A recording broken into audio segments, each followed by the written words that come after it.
Alors, bonjour tout le monde. Merci d'être ici. Donc, au nom d'ADAMA, l'Association pour le développement des arts martiaux adaptés, on a le plaisir d'accueillir M. Robert Béliveau, qui n'est pas sa première rencontre. Je vous demanderai, s'il vous plaît, si vous avez le micro, de fermer vos micros, s'il vous plaît. Fermez vos micros, s'il vous plaît. Merci. Donc,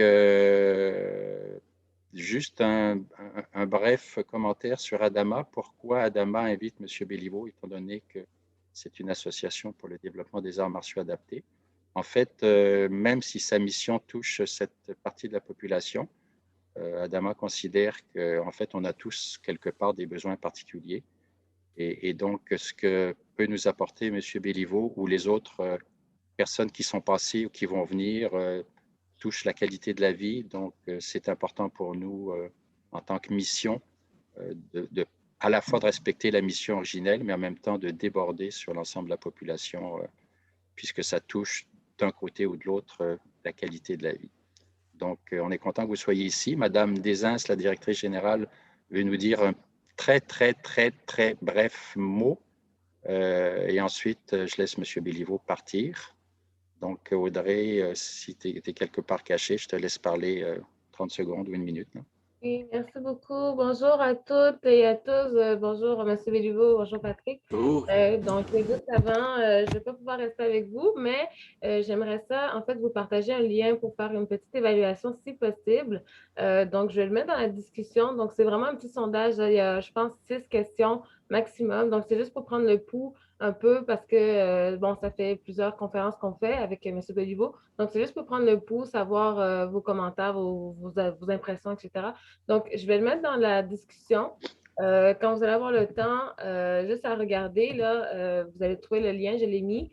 Donc, c'est sur SurveyMonkey. Donc, si vous pouvez le répondre, là, c'est vraiment libre à vous aussi. Ce serait vraiment très apprécié. Puis, donc, c'est tout. Il n'y a aucune obligation, mais c'est vraiment juste vraiment pour nous, en fait, aussi, pour voir où est-ce qu'on en est. Donc, sur ça, je vous souhaite une très belle formation. Puis, encore une fois, merci beaucoup d'être parmi nous ce matin.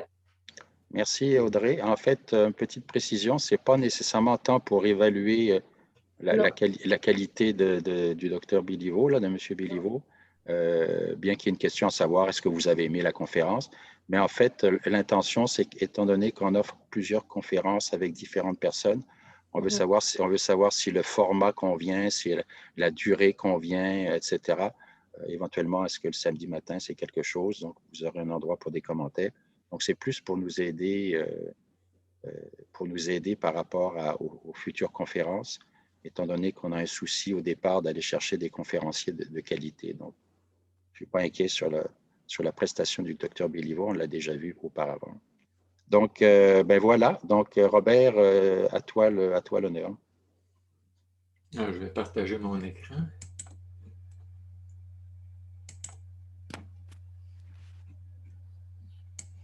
Ah, on a déjà terminé? Ah oui, moi je commence toujours comme ça. Je commence en disant merci. OK, c'est bon.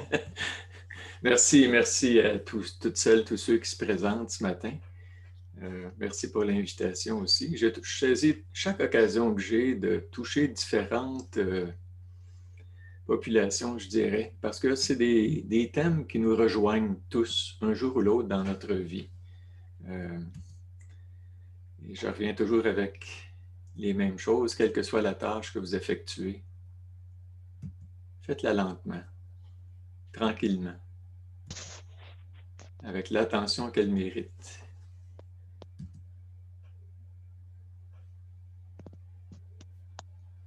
Thich Nhat Hanh. Ne la bâclez pas pour en finir. Soyez relaxés en toutes choses et portez-y toute votre attention. Et vous avez là la clé. Quand je dis aujourd'hui, on va aborder le thème, est-ce qu'il y a 4 ou 5 clés pour l'équilibre personnel?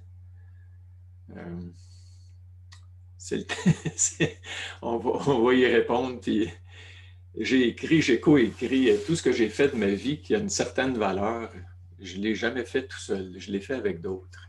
Je suis le papa de 4 enfants aussi.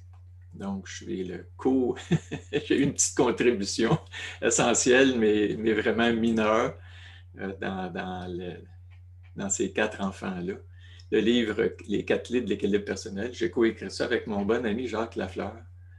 Et puis, quand on a écrit ça, on voulait intituler ça « 4 clés pour l'équilibre personnel » et ça nous ressemble beaucoup plus.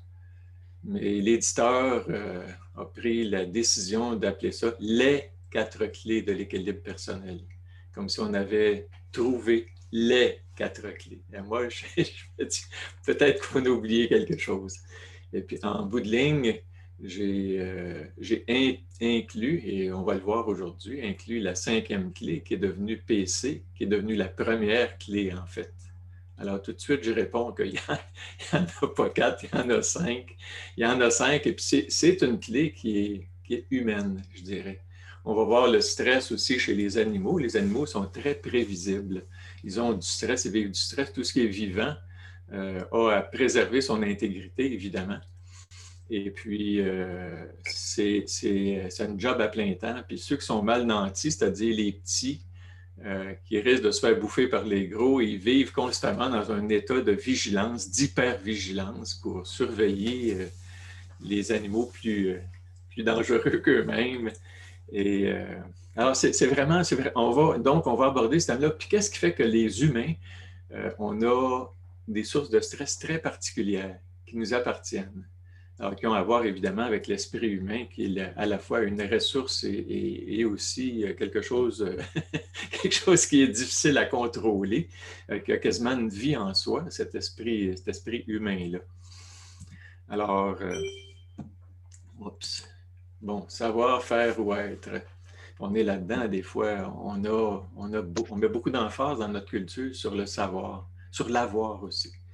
Ce qu'on a et ce qu'on sait, ça a de l'importance, bien évidemment. Mais ce que nous sommes en a davantage.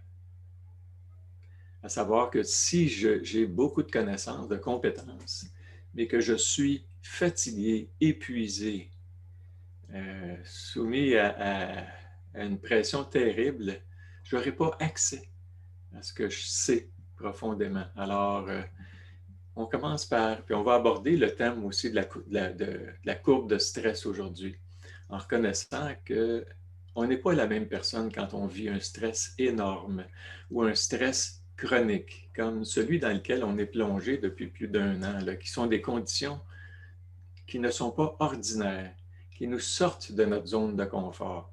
Peu importe comment on aborde ça, qu'on soit pro, qu'on soit anti, qu'on soit ceci, qu'on soit cela, on vit dans un monde polarisé actuellement et puis qui met à jour les valeurs aussi qu'on essaie de vivre, comment il convient de vivre ensemble.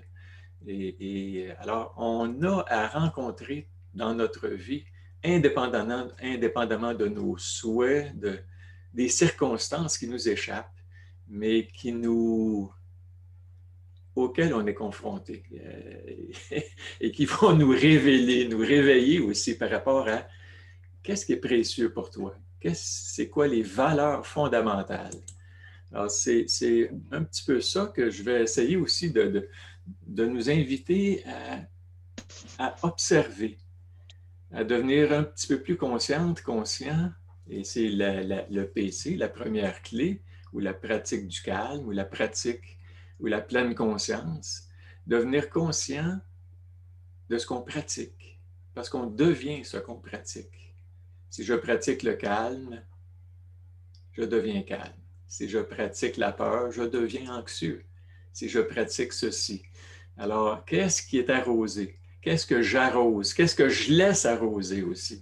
Parce que si on s'expose systématiquement, on passe nos journées devant les masses médias, devant la télévision, au canal qui essaie de susciter notre attention. Et quand il y a quelque chose qui génère la peur, évidemment, ça nous intéresse parce qu'on se sent menacé et c'est la première source de stress, c'est essayer de préserver son intégrité comme humain. Et on a intérêt à savoir qu'est-ce qui se passe autour, à quel risque on est exposé. Et les médias sont extraordinairement habiles à venir capter notre attention. Et on se laisse capter et quasiment capturer aussi Alors, il faut voir que les gestes qu'on pose viennent générer ceci ou cela, mais qu'il y a un choix d'ouvrir ou de fermer ou de changer de canal aussi. Alors, il faut être conscient de ce qu'on arrose et de ce qu'on laisse arroser, et puis de faire des choix qui nous ressemblent le plus, qui nous invitent à dire, je suis partie prenante de tout ce qui m'arrive aussi. Et c'est un peu ça qu'on va... je vais vous inviter, comme à chaque fois qu'on se rencontre, à commencer par s'arrêter, par une toute petite pratique d'arrêt qui va être courte. Mais pour moi, c'est essentiel de commencer par générer l'arrêt pour générer un petit peu de calme. Et avec le calme, il y a aussi très souvent une ouverture, une prédisposition à se laisser peut-être mieux pénétrer par ce que je vais essayer d'apporter ce matin. Ma modeste contribution, essayer d'aller dans le sens du mieux-être pour les gens. Et je ne dis jamais indépendamment des circonstances, parce qu'on est touché par les circonstances qu'on vit. Si je suis plongé dans une guerre, ce n'est pas les mêmes conditions de vie que si je vis dans un climat de paix, de plénitude, de gratitude, etc. Alors, ce qui nous entoure vient inévitablement nous affecter, chaque humain, d'une façon ou d'une autre. Et puis, alors, on va donc commencer par, si vous voulez bien, fermer les yeux.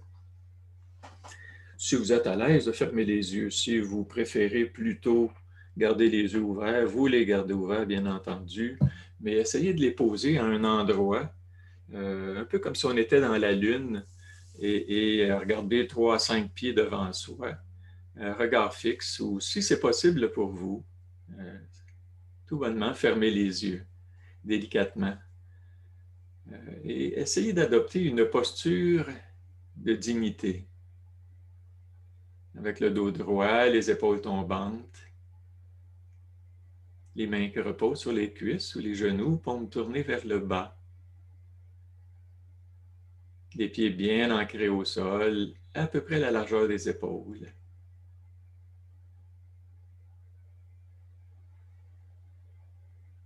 Et tout repose.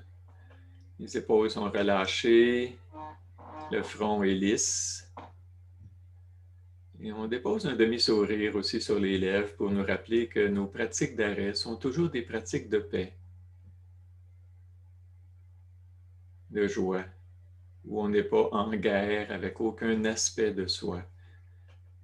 On laisse tomber, on dépose le passé, l'avenir, pour revenir dans la fraîcheur de cet instant, ce moment d'ouverture, de présence,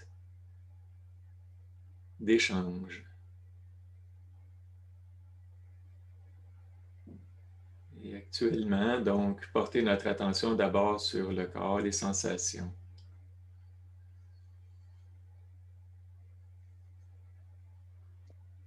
L'énergie qui nous habite, est-ce que c'est plutôt paisible? Est-ce que c'est agité? Est-ce que c'est fatigué? Est-ce qu'il y a des nœuds ou l'absence de nœuds?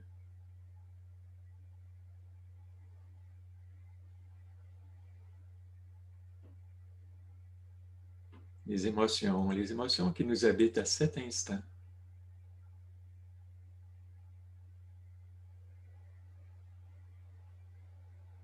Ça peut être la paix, la joie, la tristesse, la colère. Tout est correct, on ne réprime rien, on ne souhaite rien de précis. En paix, avec les choses telles qu'elles se présentent.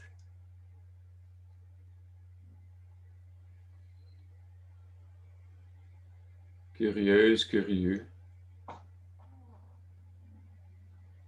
de ces émotions et puis finalement des pensées qui traversent l'esprit à cet instant.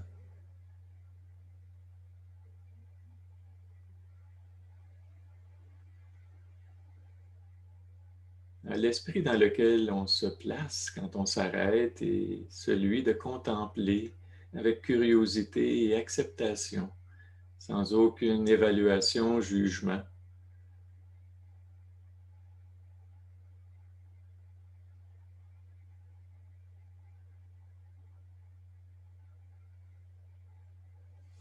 On va garder les yeux fermés.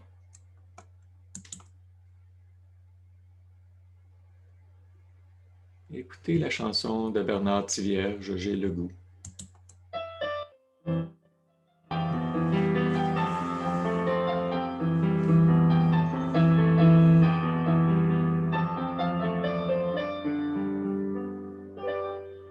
J'ai le goût et je décide de vivre ma vie autrement. Je veux et choisis d'être en équilibre avec le temps. J'ai le goût et je choisis d'être plus conscient, de me donner des conditions de vie où je serai bien et important. Je veux prendre le temps de respirer, de toucher. J'ai le goût de regarder, d'écouter, savourer. J'ai envie de ressentir, de vibrer, m'émerveiller. J'ai le goût de le faire, me permettre, me plaire. J'ai le goût que ce soit simple, en réponse à mes besoins. Aller vers l'essentiel et de m'aimer tel quel. J'ai envie de continuer, être responsable de mes pensées. J'ai le goût de me reciter, recommencer, me réaliser. J'ai le goût de m'amuser, de rire et de chanter. J'ai envie de marcher, de relaxer, me reposer. J'ai le goût de partager, d'éprouver du plaisir. J'ai envie de bien me nourrir, de prendre soin de ma santé. J'ai envie d'être moi, de m'accepter tel que je suis. Je veux m'estimer, m'aimer, me pardonner si je me suis trompé. J'ai le goût d'être utile, de contribuer à la société, de faire des choix différents, tout en prenant le temps. Je veux me dépasser, modifier ce que j'ai été, découvrir, devenir, m'adapter, contrôler. J'ai le goût de souffrir, d'être heureux aujourd'hui, de poursuivre, de semer, rayonner, récolter. J'ai le goût et je décide de vivre ma vie autrement. Je veux et choisis d'être en équilibre avec le temps. J'ai le goût et je choisis d'être plus conscient, de me donner des conditions de vie où je suis bien, tout simplement.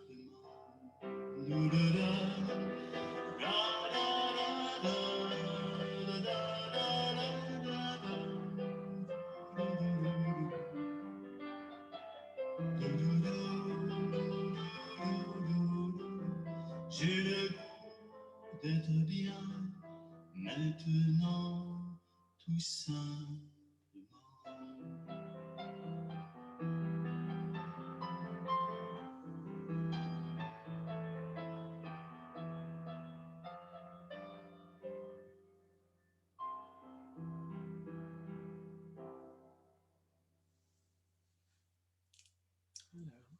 Alors, quand se termine une petite période d'arrêt, que celle-ci soit courte ou plus longue, on prend toujours le temps de se remercier, se féliciter, de s'accorder ces quelques minutes qui nous permettent de se recentrer pour, par la suite, ouvrir d'une manière peut-être plus paisible, plus chaleureuse, bienveillante pour les autres. Alors, on s'étire en douceur. Et puis, on pourra par la suite ouvrir les yeux.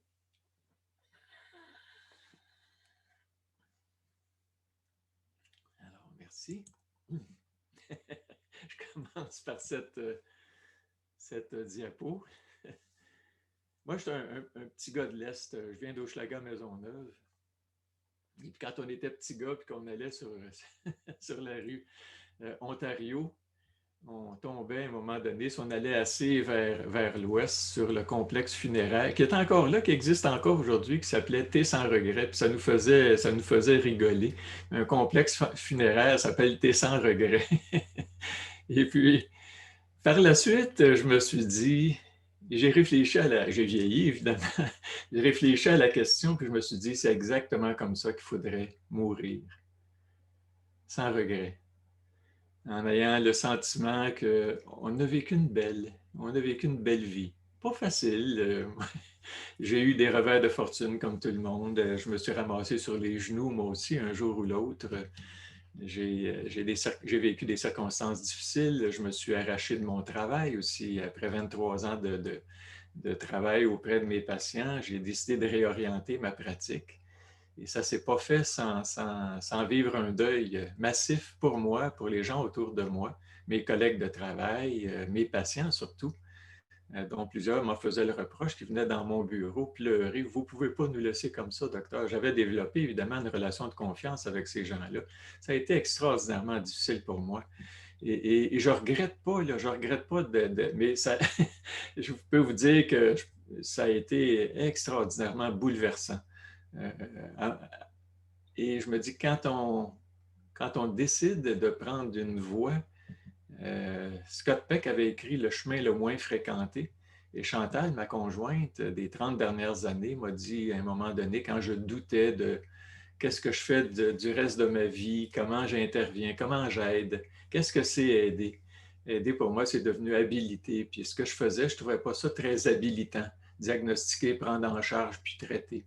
Je trouvais que c'était utile d'essayer d'apporter une autre contribution qui est celle d'habiliter les gens, de les remettre en selle, de faire de chaque personne que je rencontre l'artisan de son processus de transformation. Puis ce que je pouvais faire de mieux, c'est peut-être apporter des outils, leur permettre d'incorporer puis d'intégrer dans leur vie des outils qui sont à la portée de tout le monde, puis que j'ai eu la chance dans mon parcours d'humain puis dans mon parcours de médecin de rencontrer, qui s'appelle la pratique de la pleine conscience. Puis je voyais bien que les gens qui venaient me consulter, à peu près tous les problèmes qu'ils mettaient sur ma table avaient à voir de près ou de loin avec le stress, avec des circonstances parfois difficiles que les gens vivaient.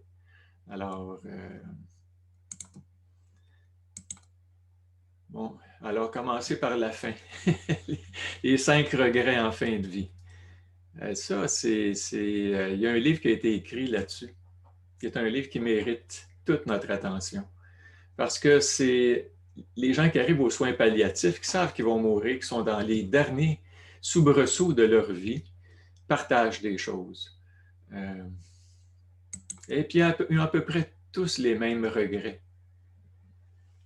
J'aurais aimé avoir le courage de vivre en accord avec qui je suis, plutôt que de répondre aux attentes.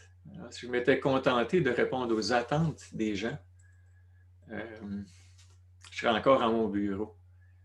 Et puis, mais ce n'est pas ça la contribution que je voulais apporter. C'était une contribution originale qui me ressemblait. Ne pas avoir à travailler si fort. C'est très rare les gens qui arrivent sur leur lit de mort et qui disent « J'aurais donc dû passer plus de temps au bureau. » Moi, je n'ai jamais entendu ça. Alors, la plupart des gens disent « J'aurais aimé passer plus de temps auprès des miens. Qu'est-ce que j'ai fait de ma vie? J'ai ramassé des choses, j'ai ramassé de l'argent. Est-ce que j'ai bien vécu ma vie? » SV, c'est simplicité volontaire. Simplicité volontaire, moi j'ai fait partie du réseau québécois de simplicité volontaire. Il n'y a pas beaucoup de médecins là-dedans, je peux vous le dire d'emblée. Ce n'est pas la pauvreté, la simplicité volontaire. C'est reconnaître que peut-être qu'on en a assez.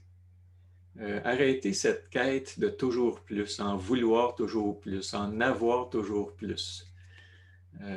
Où c'est que tu vas mettre tout ça? Là? Tout ce que tu achètes, ça finit par devenir encombrant. On mène une vie encombrante.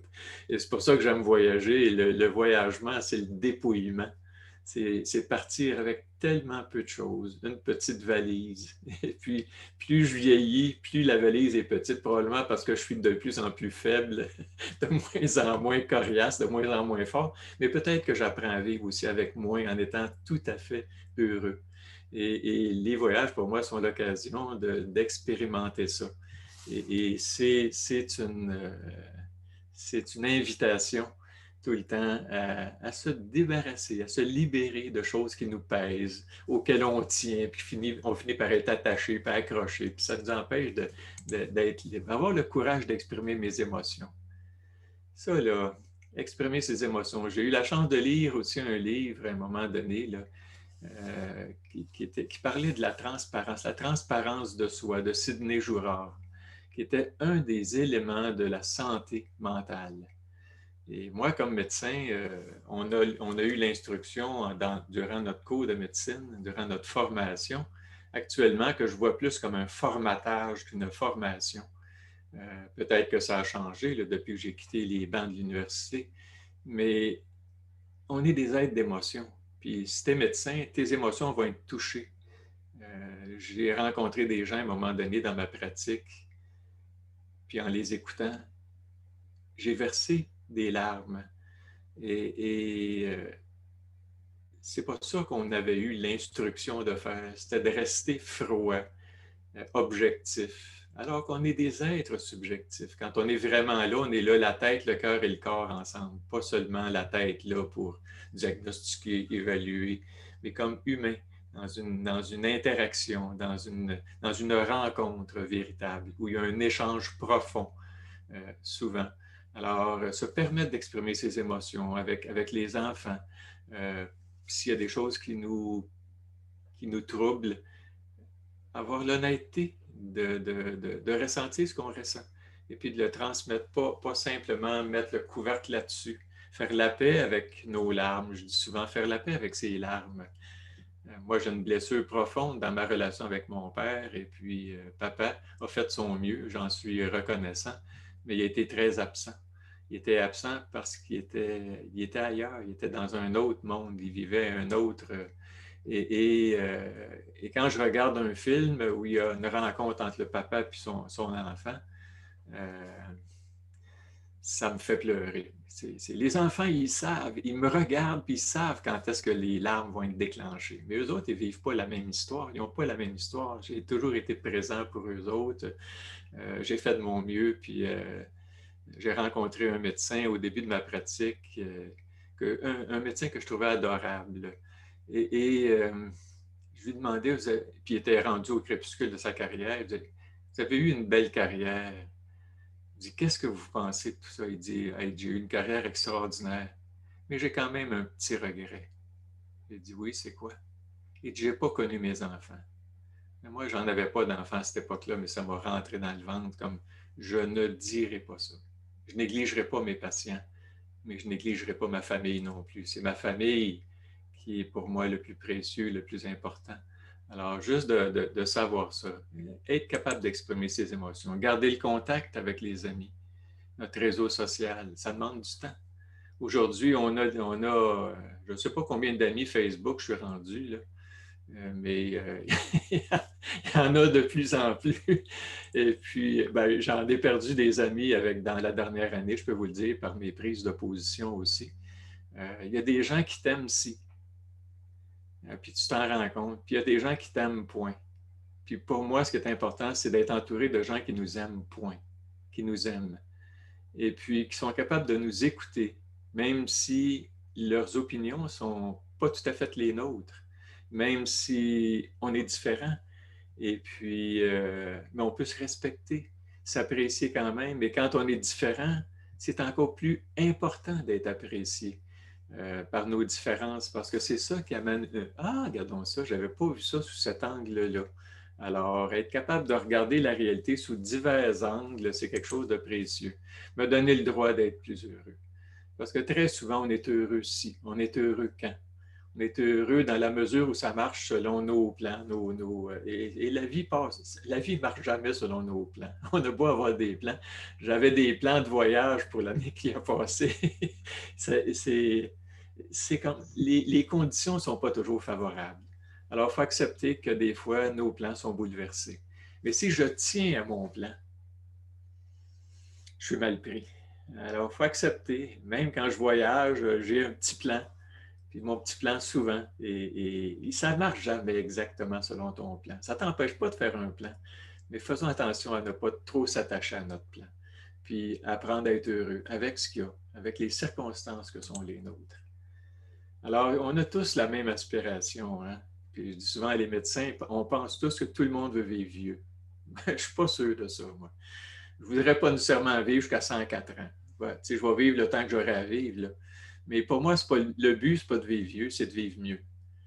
Mieux, c'est à ma portée. Mieux aujourd'hui. Mieux avec ce qui se passe actuellement. Comment je fais pour vivre mieux? Le bonheur se cultive. Le bonheur est une manière d'être et les manières s'apprennent, nous dit Mathieu Ricard. Plaidoyer pour le bonheur. Je suis en train de lire. Le bonheur, pour moi, ça a été ça qui m'a intéressé. Je réalise ça, j'ai fait mon cours de médecine. Mais dans le fond, mon besoin profond, c'était d'avoir une vie qui avait du sens, de faire une différence dans la vie des gens.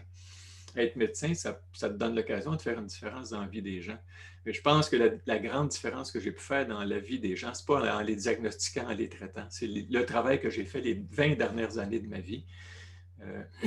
Pour moi, ça a fait vraiment une différence. Puis je dis, je fais une différence chez une enseignante qui va mieux, qui se sent mieux dans sa classe. Ce n'est pas juste elle qui est touchée, c'est elle et chacun de ses élèves.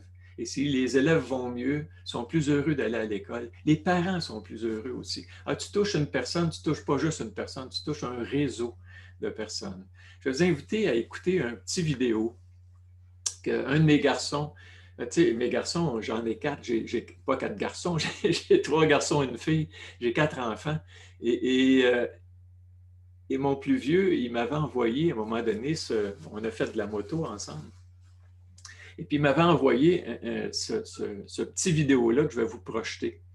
Je ne pense pas de l'avoir déjà projeté, hein, Patrick, ce vidéo-là, sur les personnes de Taïwan. Je ne penserais pas. Non, bon, ben écoutez. Ben, peut-être, mais bon. On va écouter ça. Puis après ça, je vais vous donner la parole, tu sais, pour pas que je parle tout seul. J'aime ça quand il y a un échange. Pour moi, le Zoom, ce que ça nous permet, comme ce que les ateliers permettaient, c'est pas juste que je reste en avant puis je jase. Là, moi, j'aime pas ça, m'écouter parler. J'aime mieux quand on échange, quand il y a quelque chose, quand il y a une interaction. Alors, je vais vous inviter par la suite à prendre la parole. Donc, regardez attentivement ce que vous voyez. Puis, je vais vous poser des questions. Je peux tout de suite vous les poser, vous les dire. Est-ce qu'il y a eu des émotions Est-ce qu'il y a des leçons à retenir de ça? C'est un petit vidéo, hein? Qui dure 3 minutes à peu près. Et puis, moi, la première fois que j'ai écouté ça, je tiens à vous le dire, j'ai pleuré, mais je pleure aisément. Moi, je ris aisément. Et puis, je suis quelqu'un de sensible. Je ne suis pas normal comme mâle, je dirais. Peut-être que plus je vieillis, plus j'ai d'hormones féminines en dedans de moi. Je ne le sais pas, je n'ai aucune idée. Mais j'ai une sensibilité exquise qui me permet d'être touché par des choses. En tout cas, regardez ça, puis attentivement, puis on se reparle par la suite. Ça s'appelle Dream Rangers. Vous pouvez retrouver ça sur Internet. Là. Les rêveurs du... C'est basé sur une histoire vraie.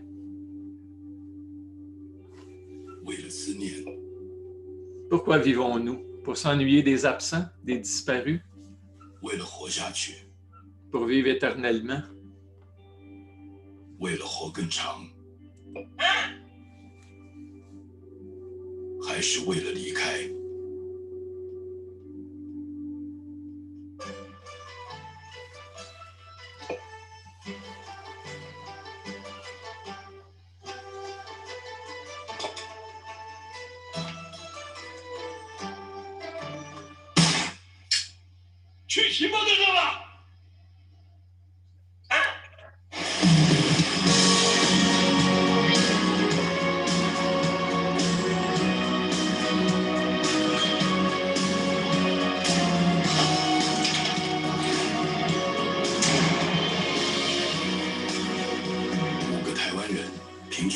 C'est 5 Taïwanais âgés de 81 ans en moyenne.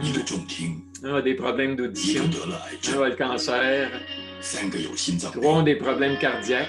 Ils souffrent tous d'arthrite dégénérative.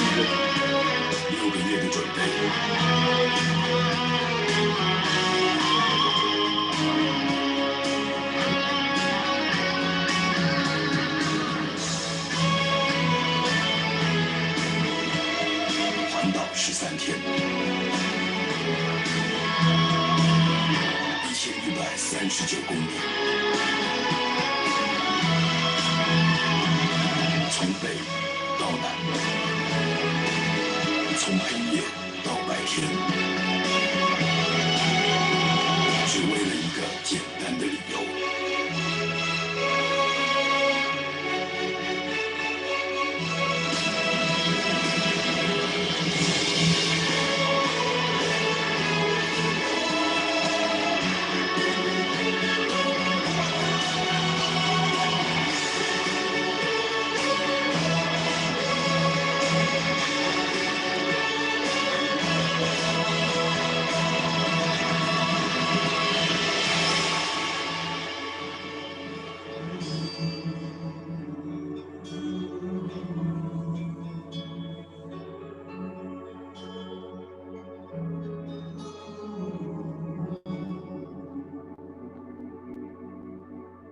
人为什么要活着？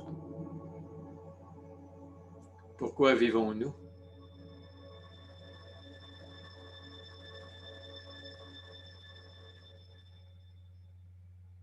C'est une publicité d'une banque taïwanaise. Mais c'est pas ça qui est important, oubliez ça. Y a-t-il eu des émotions? Y a-t-il des choses qui m'ont touché? Qu'est-ce que je retiens? Alors, s'il y a des gens qui ont envie de partager, levez la main. Patrick, peut-être, toi, si tu ne l'as jamais vu. Ouais, je l'avais vu finalement, puis Ouais. oui, effectivement, ça me ramène toujours à, écoute, quand je vais me retrouver à la fin de ma vie, est-ce que j'ai l'impression d'avoir fait ce que j'avais à faire, d'avoir partagé, puis d'avoir profité de la vie? Ça me ramène toujours, oublie les quand, puis oublie les si, là, c'est maintenant que ça se passe, et puis pour pas me retrouver dans ce salon funéraire qui s'appelle Avec regret, là. Oui, c'est ça. Est-ce qu'il y a quelqu'un d'autre qui aimerait partager? Ou une leçon qu'on tire de ça? Est-ce qu'il y a des leçons? N'oubliez pas d'ouvrir votre micro hein, si vous voulez partager. Là. Quelque chose. Ça peut être dans le chat aussi si vous préférez l'écrire. Oui. Moi, Ben, moi, j'ai envie de dire que c'est peut-être le fun d'attendre de ne pas frapper un mur avant de se réveiller. Mais des fois, ça le prend. En tout cas, moi, ça m'en a pris un. Puis, j'ai été touchée davantage par ce que vous avez exprimé tantôt, à quel point de faire des choix, de s'orienter plus vers le cœur, vers ce qui nous tient à cœur, à quel point ça peut être source de bouleversement. Je ne sais pas le mot que vous avez utilisé tout à l'heure, je ne l'ai pas noté, mais je trouvais que c'était un mot qui me faisait bien. Je m'excuse pour le contre-jour. Alors, ben merci pour ce partage de vidéo. Merci à vous pour votre partage aussi. C'est toujours très précieux, vous savez, quand quelqu'un s'exprime, il s'exprime en son nom, mais il s'exprime au nom de tout le monde aussi, parce qu'on est tous des humains, puis on est tous tiraillés par en dedans. Tu sais, des fois, il y a un appel, puis il y a aussi toute la peur, hein, puis c'est ça que Chantal m'avait dit. Qu'est-ce que tu ferais si tu n'avais pas peur? Et dans le fond, ce qu'elle m'a dit, c'est arrête de te faire dicter ta vie par ta peur. Essaie de toucher à quelque chose qui s'appelle tu es aussi un homme courageux. Puis je suis courageuse moi aussi. Et puis les changements, on est capable de les vivre ensemble. Et puis on va se soutenir là-dedans. Si on a à devenir, si on a à développer quelque chose, à s'engager dans une voie qui n'est pas la voie commune, la voie de la normalité, là. De prendre le chemin le moins fréquenté de Scott Peck, qui est un chemin de traverse, qui est un chemin raboteux. des fois, ça ne se passera jamais comme on veut, là, mais c'est une invitation des fois qu'on a. Alors, je vois qu'il y a une main là, de lever. Je vais fermer ma boîte. Il y aura aussi après une question dans le chat, là aussi. Oui, OK. Oui. Oui, j'ai un commentaire parce que c'est dans ce que vous avez dit. dans les changements, de s'accrocher ou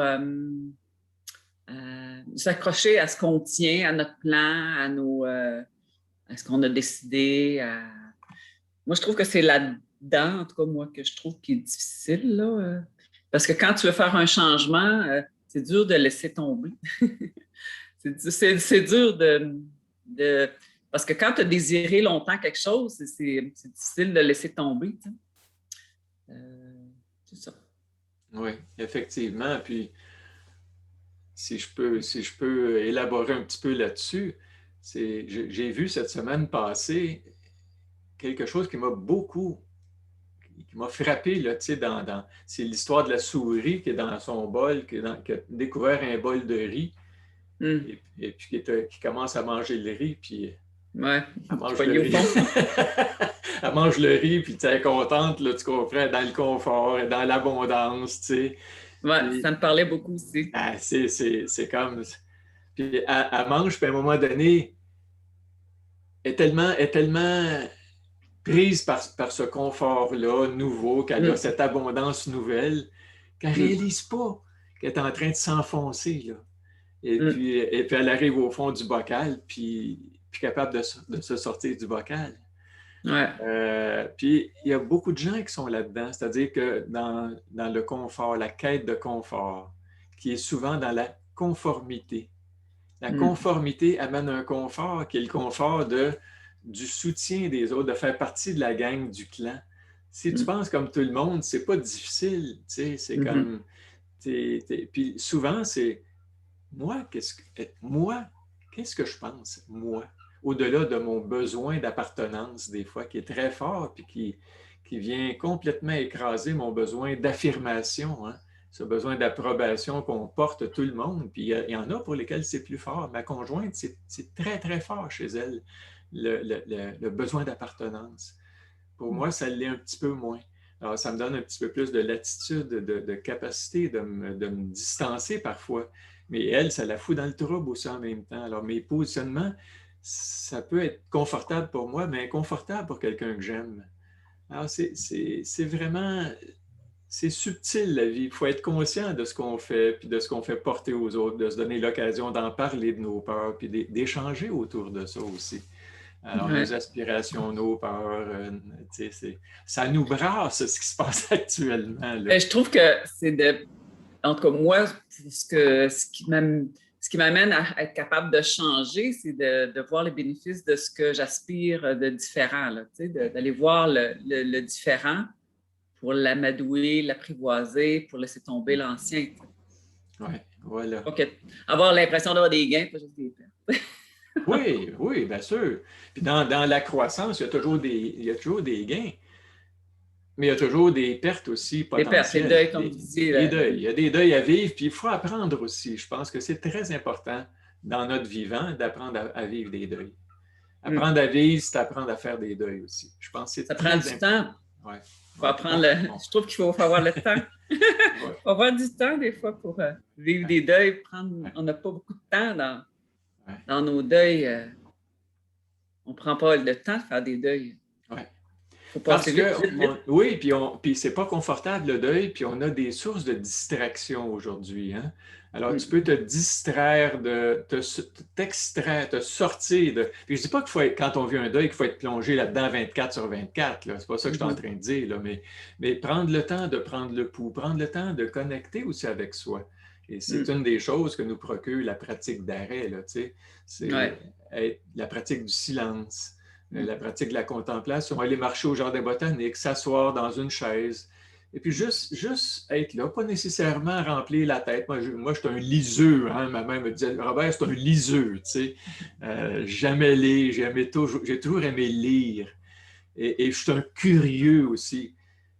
Puis il faut que je développe mon côté contemplatif. Alors, je n'amène pas ma Kindle quand je vais au jardin botanique souvent, juste pour être présent à la beauté autour de moi. Tu sais, arrêter de me nourrir la tête, là, de vouloir savoir plus, puis juste d'être plus dans la vie, dans la matière, dans la beauté, dans les miracles qui sont présents tout autour de moi.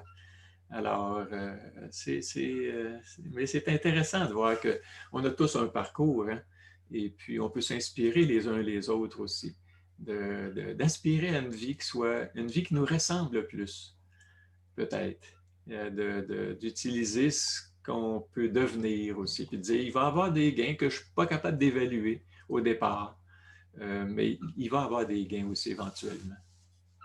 Alors, est-ce qu'il y a quelqu'un d'autre qui souhaitait... Il y avait une question, enfin, oui. Un commentaire dans le chat, là. Oui. Je me pose beaucoup cette question de « c'est quoi le but de la vie ?»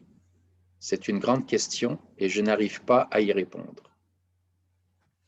Moi, je vous invite à arrêter de penser qu'il y a un but à la vie. Il n'y a pas nécessairement le but de la vie, mais le but de ma vie. C'est peut-être plus quelque chose qui nous appartient. Quel sens on peut donner à notre vie? Quelle direction, quel chemin on décide de prendre? Le chemin de la clarté, le chemin de l'amour, le chemin de la bienveillance. C'est en soi, c'est pas d'arriver à notre but, c'est de marcher vers, c'est de dire une vie dans laquelle je sens que je fais une différence autour de moi.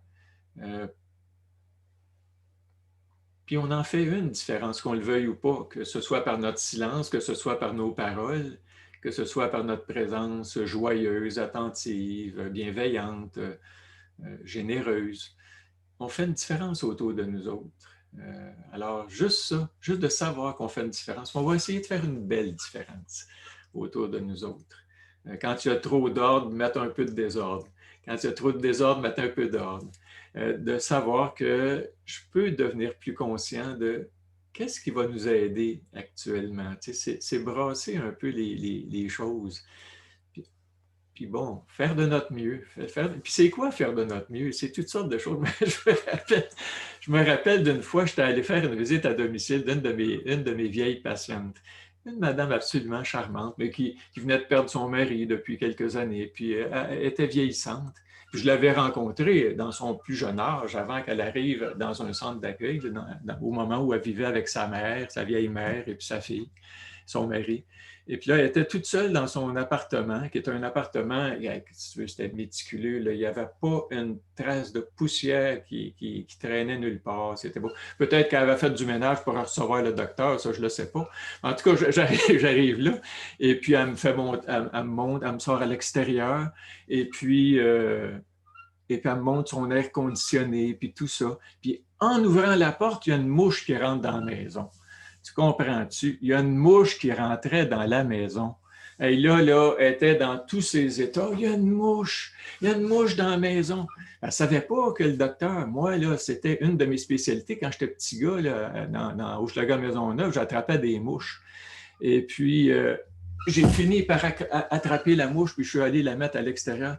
J'ai l'impression que c'est ce que j'ai fait cette journée-là de plus précieux pour elle, c'est d'enlever la mouche de sa maison. Ça a l'air un peu ridicule, mais dit comme ça. Mais elle était tellement reconnaissante de pas. Puis je me dis, mon Dieu Seigneur, tu vois, quelles conditions on met à être heureux.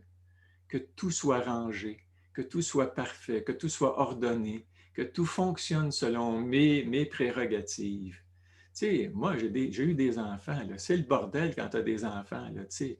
J'aime l'ordre, moi aussi, mais il faut que tu apprennes à vivre avec le désordre quand tu as des enfants. Sans ça, tu vas les tuer, là, tu vas vouloir les massacrer. Alors, chaque occasion de faire une petite différence pour une personne, pas ce qui est important pour moi, mais ce qui est important pour l'autre. Être à l'écoute du besoin de l'autre, puis d'essayer, dans mesure du possible, d'y répondre. Si on est capable de le faire, bien, des jours, on a fait une petite différence dans la vie de la personne. Ce n'est pas nécessairement des grosses affaires, des affaires simples, des affaires accessibles.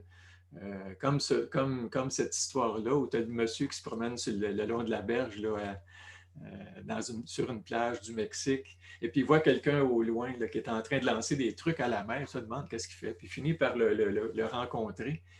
Et puis il dit, qu'est-ce que vous faites, monsieur? Ah, il dit, écoute, hier, il y a eu une grosse tempête, il y a eu des étoiles de mer qui sont échouées sur le rivage, puis effectivement, il y avait des millions d'étoiles de mer sur le rivage. Puis le Québécois, il dit des étoiles de mer, il dit, il y en a des millions, puis il dit, il y a des kilomètres de plage. Il dit, quelle différence vous pensez que vous faites? Puis il en prend une, puis elle lance. Il dit, je ne le sais pas, mais pour celle-là, ça fait toute la différence. Alors, pour moi, là, ça m'a ramené à quelque chose d'accessible. N'essaye pas de changer le monde, n'essaye pas de changer, mais essaye de changer ce qui est possible pour toi de changer, avec tes propres limites. Ramène-toi là où c'est possible d'agir. Moi, je ne changerai pas le gouvernement, je n'ai pas ce pouvoir-là. Je ne changerai pas les politiques, je n'ai pas ce pouvoir-là. Est-ce que j'ai la possibilité d'aider quelques personnes à mieux traverser? Alors, depuis que j'ai arrêté mon indignation, là, puis je me suis engagé à essayer de faire une petite différence. Ben moi, je vais mieux, en tout cas. Les autres autour de moi, est-ce qu'ils vont mieux? Je ne le sais pas. Il y en a qui sont choqués de mes prises de position. Il y en a qui sont rassurés, réconfortés. Alors, mais moi, je fais ce que j'ai à faire. Puis j'essaie de faire une petite différence, puis d'aller dans le sens de mettre un petit peu de joie, un peu de paix, un peu de calme, ce que je peux faire. Puis le reste, qu'est-ce que tu veux? Let it be, let it go, let it flow. Tu sais, lâche prise, mon Robert, ça ne t'appartient pas. Tu ne pourras pas changer tout le monde tout le temps. Si je peux aider ma conjointe un peu, je peux aider mes enfants, je peux continuer d'aimer mon petit-fils, puis d'avoir une présence chaleureuse, bienveillante, ben je le fais. C'est pas plus compliqué que ça. Alors, donner un sens à chaque journée, puis dire, je peux faire une différence dans l'ici maintenant. Pas chercher des affaires inaccessibles, des affaires qui sont en accord avec nos valeurs, nos ressources, nos limites aussi, nos besoins. C'est un besoin de faire une différence dans la vie des gens, de sentir qu'on fait une différence pour les autres. Et c'est réconfortant de le faire, de le savoir aussi. Quand les gens nous le disent, moi je reçois les activités que je fais avec Lucie Mandeville, par exemple, je dis, hey, tu parles d'une complotiste, tu es un complotiste toi aussi, tu sais. C'est comme, il y a des gens qui m'ont catalogué, ça leur fait plaisir de m'étiqueter, de me cataloguer. Ce n'est pas ma prérogative. Moi, je parle à tout le monde, même si je n'adhère pas. C'est une femme que j'apprécie énormément, Lucie, et puis je trouve que c'est une belle âme, c'est quelqu'un de gentil. Je ne suis pas d'accord avec toutes ses prises d'opposition. Je n'ai pas besoin de l'être pour y accorder mon attention, puis être présent à elle, puis de voir chez elle les qualités qu'elle manifeste aussi, même si je ne partage pas toutes ses vues, ses visions autour du pourquoi, autour du comment. Ce n'est pas important. C'est savoir qu'on est en lien, puis qu'on est en lien avec du monde fin, honnête, bienveillant, etc. Puis on n'a pas besoin de tout partager pour échanger, pour avoir du plaisir à être avec la personne, puis continuer à avoir une relation d'amitié, de tendresse, de chaleur, etc. Ah oui, vous?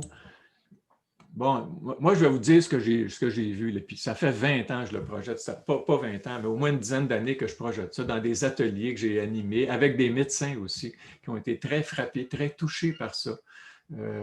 Puis, pour moi, voyez-vous, il y a quelqu'un à un moment donné qui donne une tape sur la table. Hein? Bien, la souffrance, c'est une motivation. C'est la grande motivation à la transformation. C'est quand on souffre. Quand on souffre, on a le goût que ça change. Ce n'est pas la seule source de motivation. Des fois, ça peut être la croissance, la source de motivation, mais la souffrance est souvent une des grandes sources de motivation chez les humains. Il faut être capable de voir les possibilités. Si on n'est plus capable d'imaginer, tu sais, que si tu veux, je suis rendu vieux, la moto, c'est en arrière de moi, puis là... si on est capable de rêver, d'imaginer que la vie, ce n'est pas ce qu'on vit, ça pourrait être autre chose. Ça pourrait aussi être quelque chose de vivifiant. Alors, il y a toujours des possibilités. Une personne qui s'éveille. On n'a pas besoin de tout ça. Ça en prend une qui s'éveille. Soyez cette personne-là. Moi, je ne attendais pas que... Puis je disais ça bien avant l'épisode de COVID. Je n'attendais pas que le ministre de la Santé s'éveille. Éveillez-vous. Le ministre de la Santé, il a le droit d'avoir ses visions, son regard, mais votre santé, c'est votre job. C'est votre travail. C'est le fruit de ce que vous faites, de ce que vous pensez, de ce que vous souhaitez aussi. La personne qui s'éveille, seule, c'est très difficile. Trouver des alliés. C'est pour ça que c'est très important de se lier, de se connecter. Puis je trouve que avec Zoom, c'est une façon. Pour moi, j'aime mieux le rapport charnel, quasiment, la présence comme on a, ce qu'on appelle en présentiel. J'aime toujours mieux la présence réelle. Mais c'est déjà pas pire, ça. Ça permet aussi d'échanger, ça permet j'ai co-animé avec ma bonne amie Sophie Maffolini un atelier de réduction du stress basé sur la pleine conscience par Zoom. Et puis, il y avait 200 participants. Puis, j'ai trouvé ça fascinant de voir les transformations qui pouvaient exister. Pas juste à travers ce qu'on donne, mais à travers ce que les gens pratiquent dans le quotidien. Ça ici, là, ça dure 1 heure, 2 heures, là, la rencontre. C'est rien dans une vie.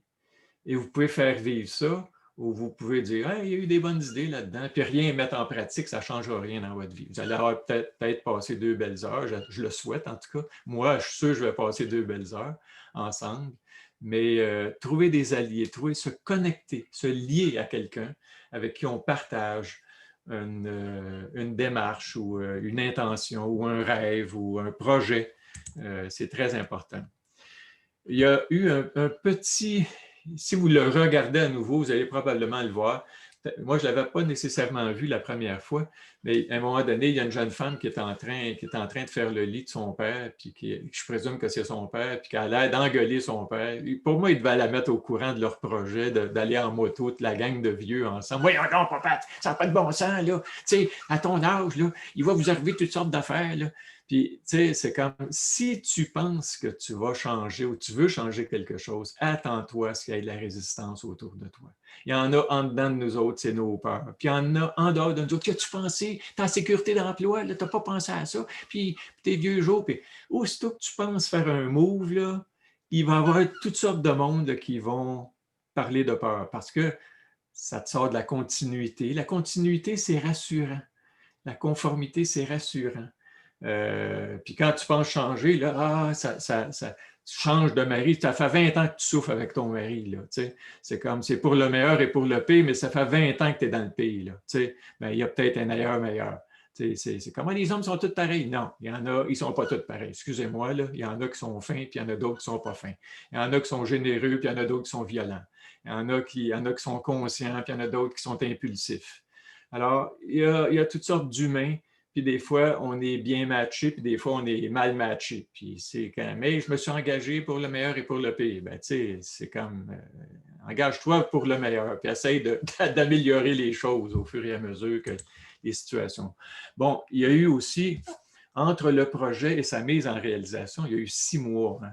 6 mois où ils se sont préparés. Ils ont fait des exercices pour se remettre en shape un peu. Là. Ils étaient un petit peu... Ils sont tous malades. Tu es malade à 80 ans. Là, le corps il est vieillissant. Tu n'as pas le même corps que tu avais à 32 ans.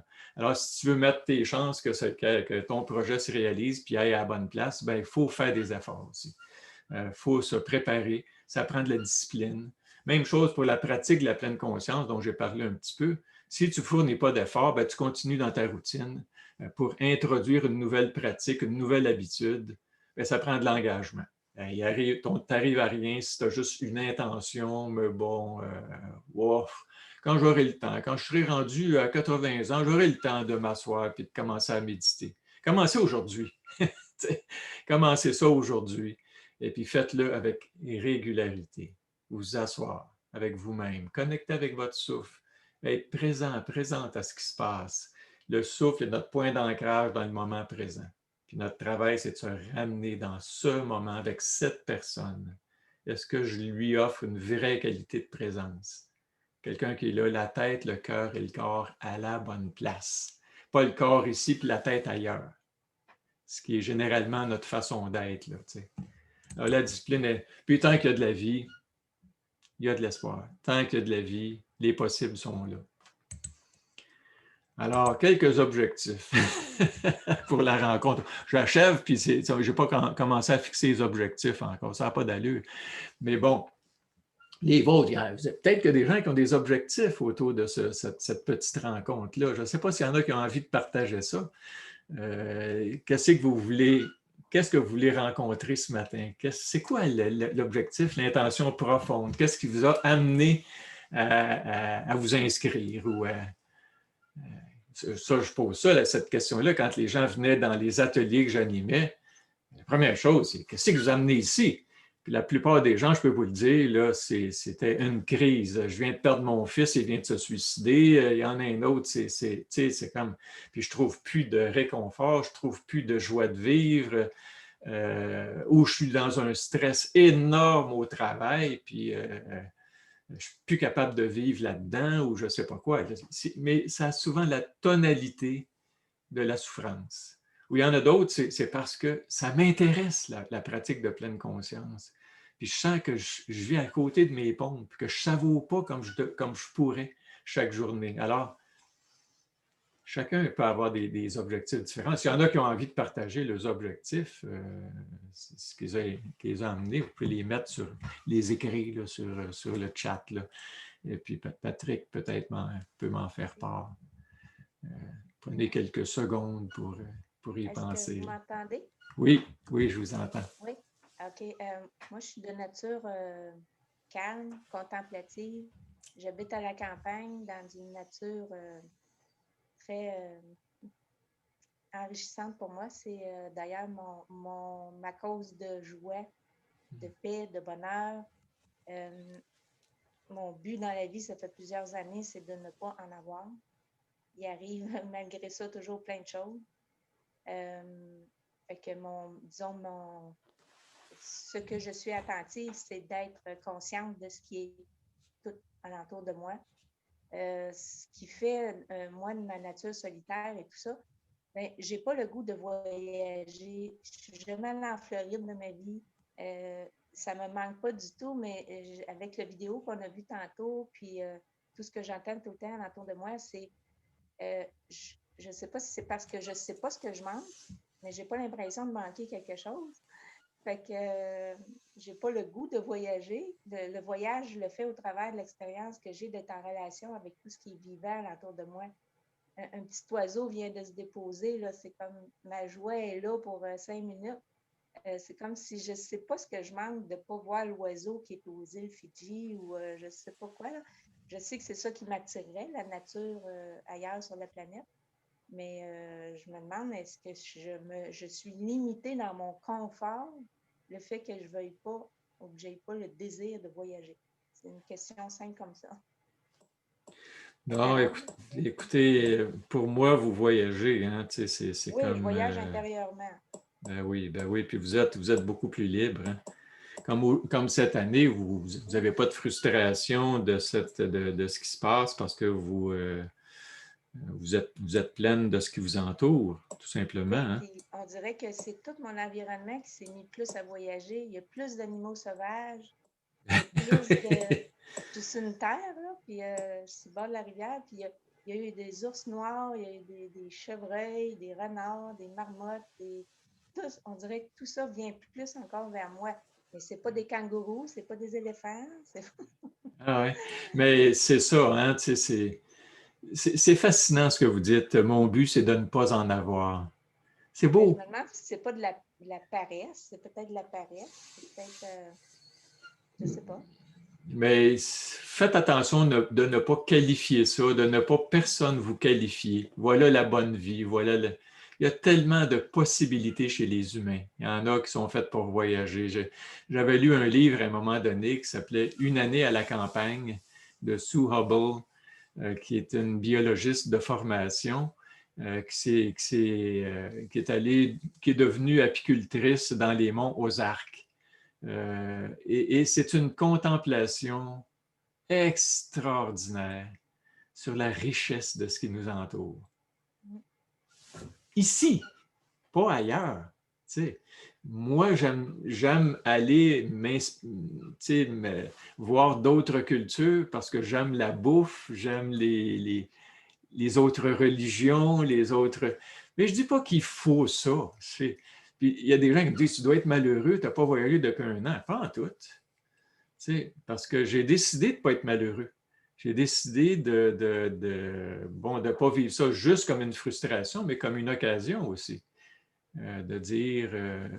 puis je réalise que ce que j'aime dans le voyage, c'est que ma conjointe est différente. Ma conjointe est plus légère, qui est une femme d'une générosité extraordinaire, ma conjointe, puis elle a toujours le souci du bien-être de l'autre. Mais là, elle est libérée de ça quand elle est en voyage. Alors, il y a quelque chose d'autre qui se passe. Alors, qu'est-ce qu'on veut? Chacun peut vouloir des choses différentes. Il y a des gens qui sont faits pour la vie contemplative. Je parlais avec un collègue, un Français hier, un médecin français, qui participe à Réinfo COVID. parce qu'il va y avoir une branche Réinfo COVID qui est en train de se mettre en place au Québec actuellement. Et puis lui, et je voyais cet homme extraordinaire qui vit d'une façon très simple, très sobre, qui ne vit pas comme un docteur, là, tu sais, qui vit et qui est heureux sur ses terres aussi.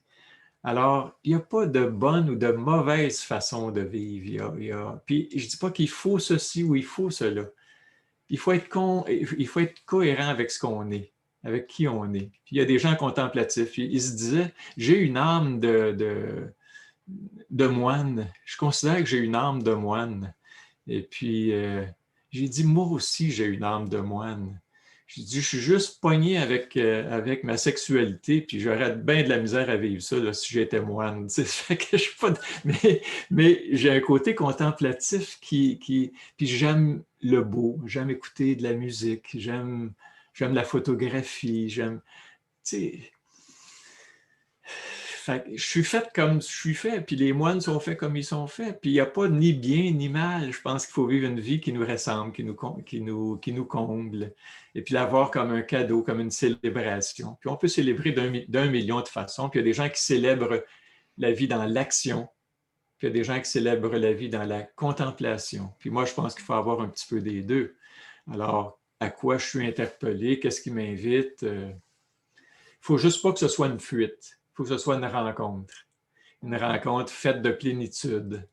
Alors, Sue Hobel nous montre que, ben oui, la plénitude est possible. Puis Thich Nhat Hanh, qui est moine, me permet de dire, tu n'as pas besoin d'une femme pour être heureux. Regarde, cet homme-là est parfaitement heureux. T'sais. Alors, il me rappelle des choses essentielles que moi, je ne connais pas parce que je ne les ai pas vécues, mais je le vois, lui, puis je le sais qu'il est heureux. Je sais qu'il est calme, je le sais qu'il est... Puis tu dis, ce gars-là, il ne fait rien, il fait tout lentement. Bien, il a écrit plus de 70 livres. C'est déjà pas pire. Et puis, il a invité d'autres personnes à développer leur vie intérieure. Alors moi, il m'a fait ce cadeau-là. Puis en m'ayant fait ce cadeau-là, j'essaie de le transmettre, ce cadeau-là, aux autres. Alors, il n'y a pas une seule façon de vivre. Je pense qu'il faut s'honorer dans ce qu'on est en train de vivre. Il y a des gens qui sont faits pour devenir des enseignants, mais soigner une enseignante. Il y a des gens qui sont faits pour devenir des écrivains, des artistes, des musiciens. Il faut juste honorer les talents qu'on a eus, puis essayer de les faire vivre. Puis de vivre une vie joyeuse, dans la joie, dans la paix, dans la célébration, et puis dans la non-destruction. C'est déjà pas pire. Alors, merci beaucoup de votre témoignage. J'ai des commentaires dans le chat, Robert. Oui. Ensuite, je te rappelle qu'il est 11h15 aussi pour la suite des événements. Donc, oui, alors, sans le savoir, mon objectif va dans le sens de trouver un sens à ma vie, mais aujourd'hui, j'apprends que je dois m'appliquer à trouver un sens à chacune de mes journées. Merci, cher docteur Robert Béliveau. Ensuite, le goût de me coller encore plus à moi et à être en contact avec la zone de calme en moi. Et je commence à avoir le goût de recommencer à partager tous les outils que j'ai appris et que je pratique pour être bien. Il y a quelqu'un qui répond, exact Isabelle, être en contact avec la zone de calme en soi, j'adore. Bonjour docteur Béliveau, moi aussi j'aime bien être contemplatrice de mon jardin, de ma cour et ça me comble et j'ai mon arbre pour faire mon ancrage et mon bassin de poissons où je fais mes méditations du docteur Sophie Maffolini et j'adore ma vie. Mon objectif est d'aider les autres autour de moi. J'ai organisé ou participé à 4 marches en 4 semaines avec ou sans Lucie Mandeville et j'ai hâte de vivre la prochaine. Je dois quitter. Merci pour cette belle rencontre. La prochaine, mon objectif, me coller à ce que je considère être ma mission ici. Je m'exprime comme artiste en art visuel, le faire avec conscience, avec profondeur et cœur, en harmonie avec mes valeurs. Voilà.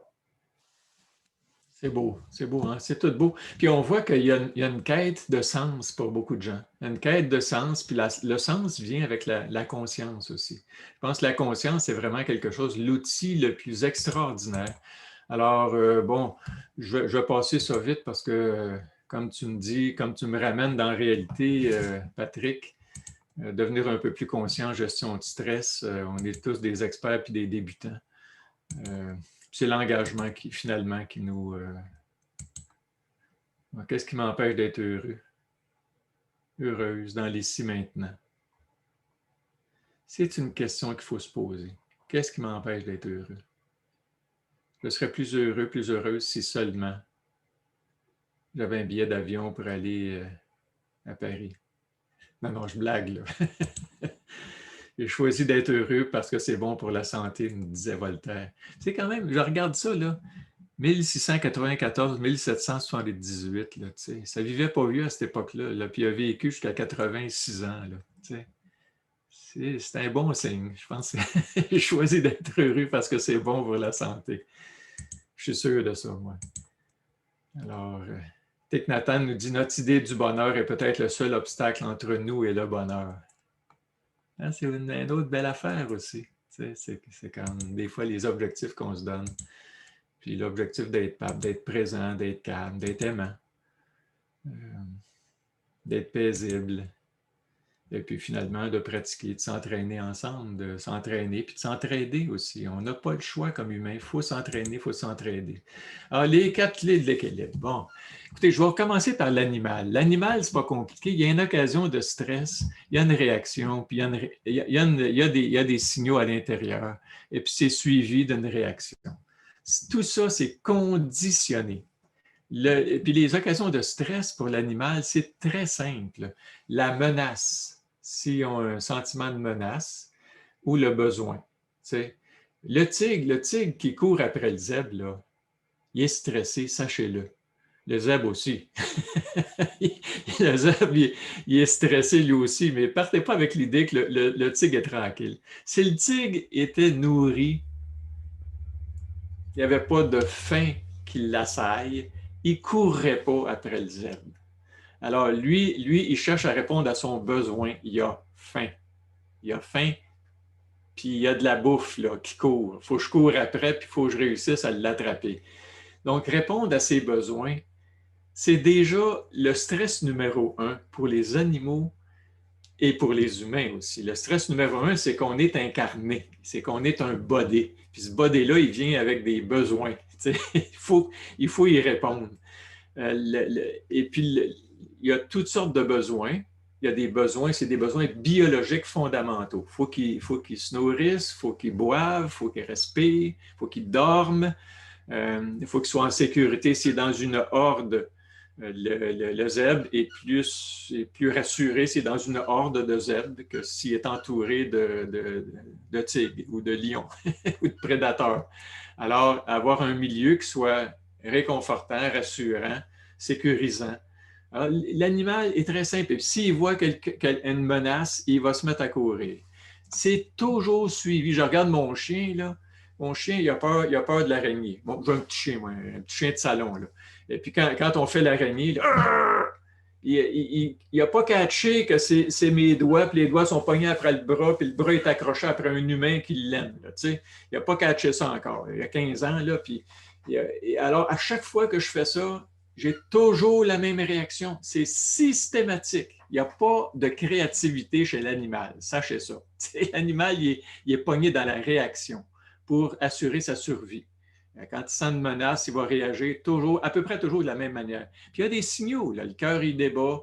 La réaction de stress, il y a toujours les mêmes signaux. Hein? Le cœur te débat, le système nerveux sympathique est activé, puis ça t'amène à te mobiliser. Alors, les animaux, qu'est-ce qu'ils font? Fight or flight or freeze. Ils ont 3 affaires. Ils se battent, ils fuient ou ils gèlent. Il y en a là, qui, devant une situation, et puis nous autres aussi, des fois, on gèle quand on est pris dans une situation, quelqu'un nous interpelle puis nous agresse.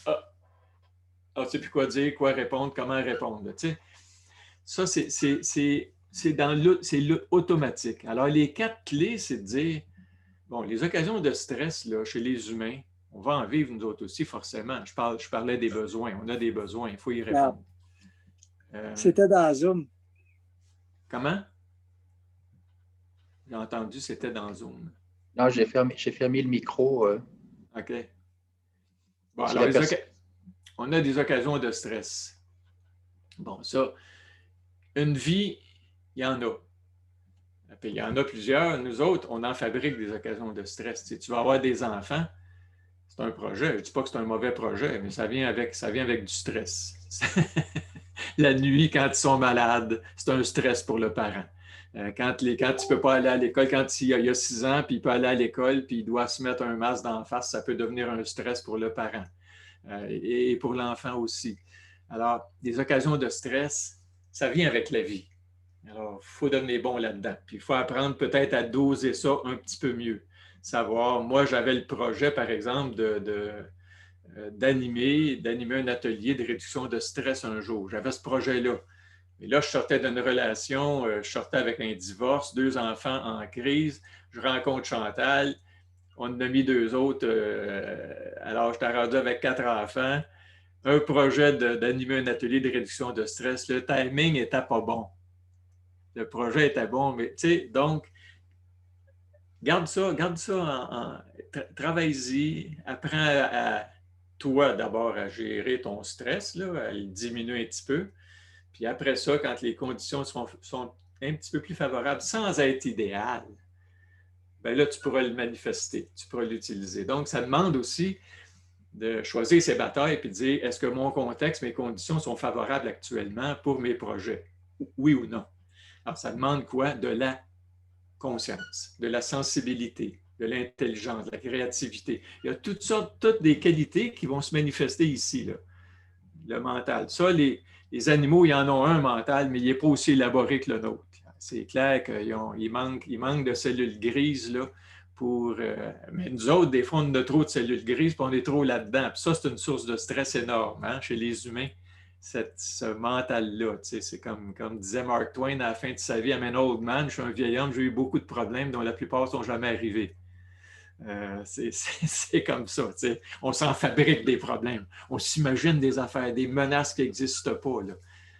Alors, on est très bon là-dedans. Des fois, on a des perceptions erronées, on a des attitudes malsaines, on manque de ressources pour faire face aux situations. Et puis, des fois, on est incompétent devant certaines situations, comme pour régler des conflits. On peut se sentir menacé, mais si on développe la compétence, ça va changer notre perception de c'est quoi le conflit. Si on devient bon là-dedans, on acquiert une compétence nouvelle. Regardons ça. Le conflit devient... on a un conflit, Chantal. Mes premiers conflits avec Chantal, ça me faisait peur. Peut-être que la relation va foirer celle-là aussi. Puis quand on a réalisé qu'on était capable de les résoudre ensemble, les conflits, qu'on était capable d'écouter l'un l'autre, de s'affirmer l'un l'autre, puis de créer ensemble une solution satisfaisante pour les deux, puis qu'on va explorer, puis ça ne marche pas, on changera la solution, puis on s'assoira ensemble, puis on réévaluera la situation. Quand tu développes une compétence, bien, ta perception change, puis tu ne vois plus le conflit comme étant quelque chose de négatif, de dangereux, de menaçant, de toxique.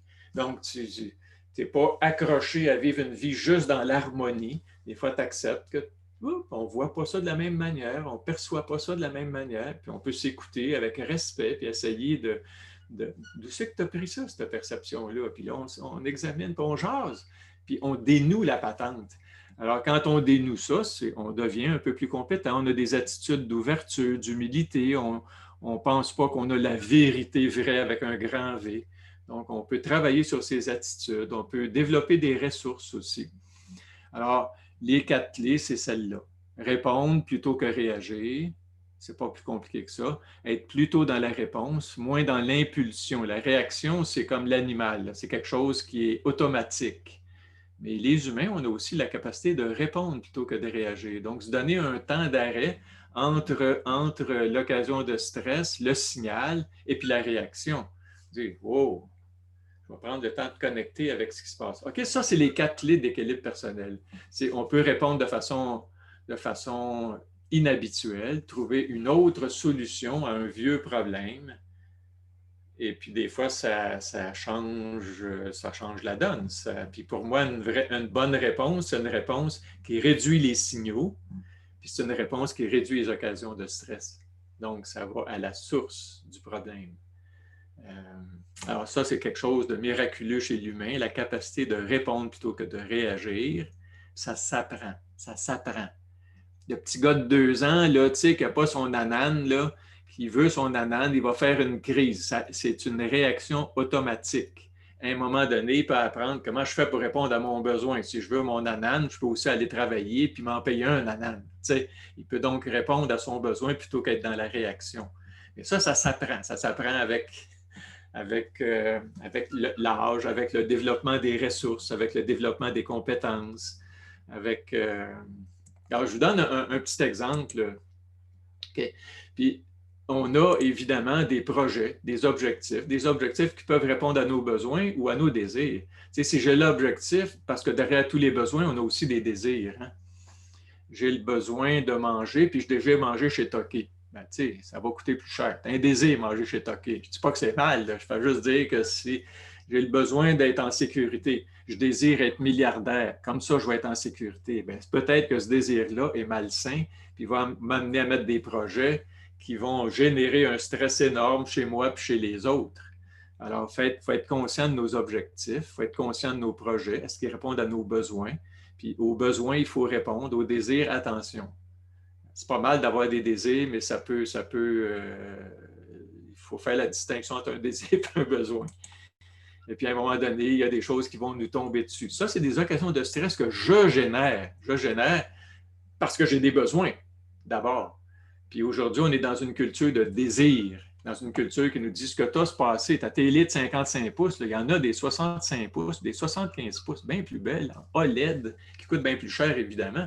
Puis ça, là, c'est les mêmes maudites nouvelles, c'est ça qui est important. C'est pas le contenant qui est important, c'est le contenu. C'est là-dessus qu'il faut mettre l'emphase plutôt. Alors, les objectifs, les projets, puis après ça, il y a des choses qui nous tombent dessus. Puis ça, ici, là, c'est le parapluie. Le parapluie, c'est quoi? C'est le réseau social. Un bon réseau social, si je vis beaucoup d'occasions de stress, ça va me protéger.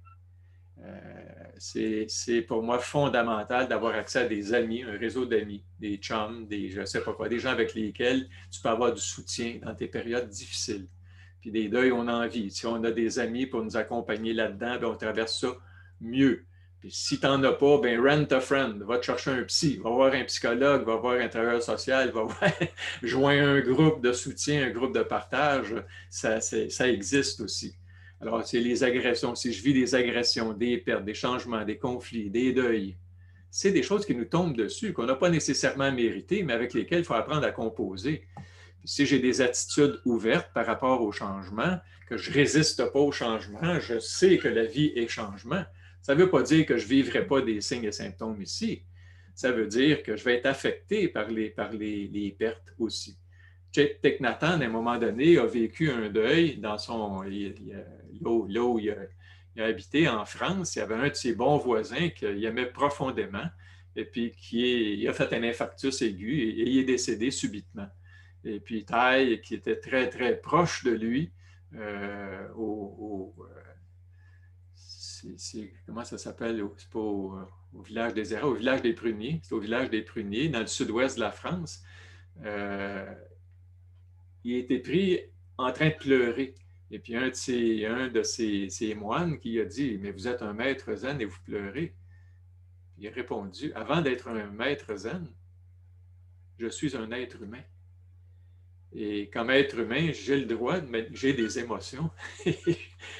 J'ai le droit de les manifester aussi.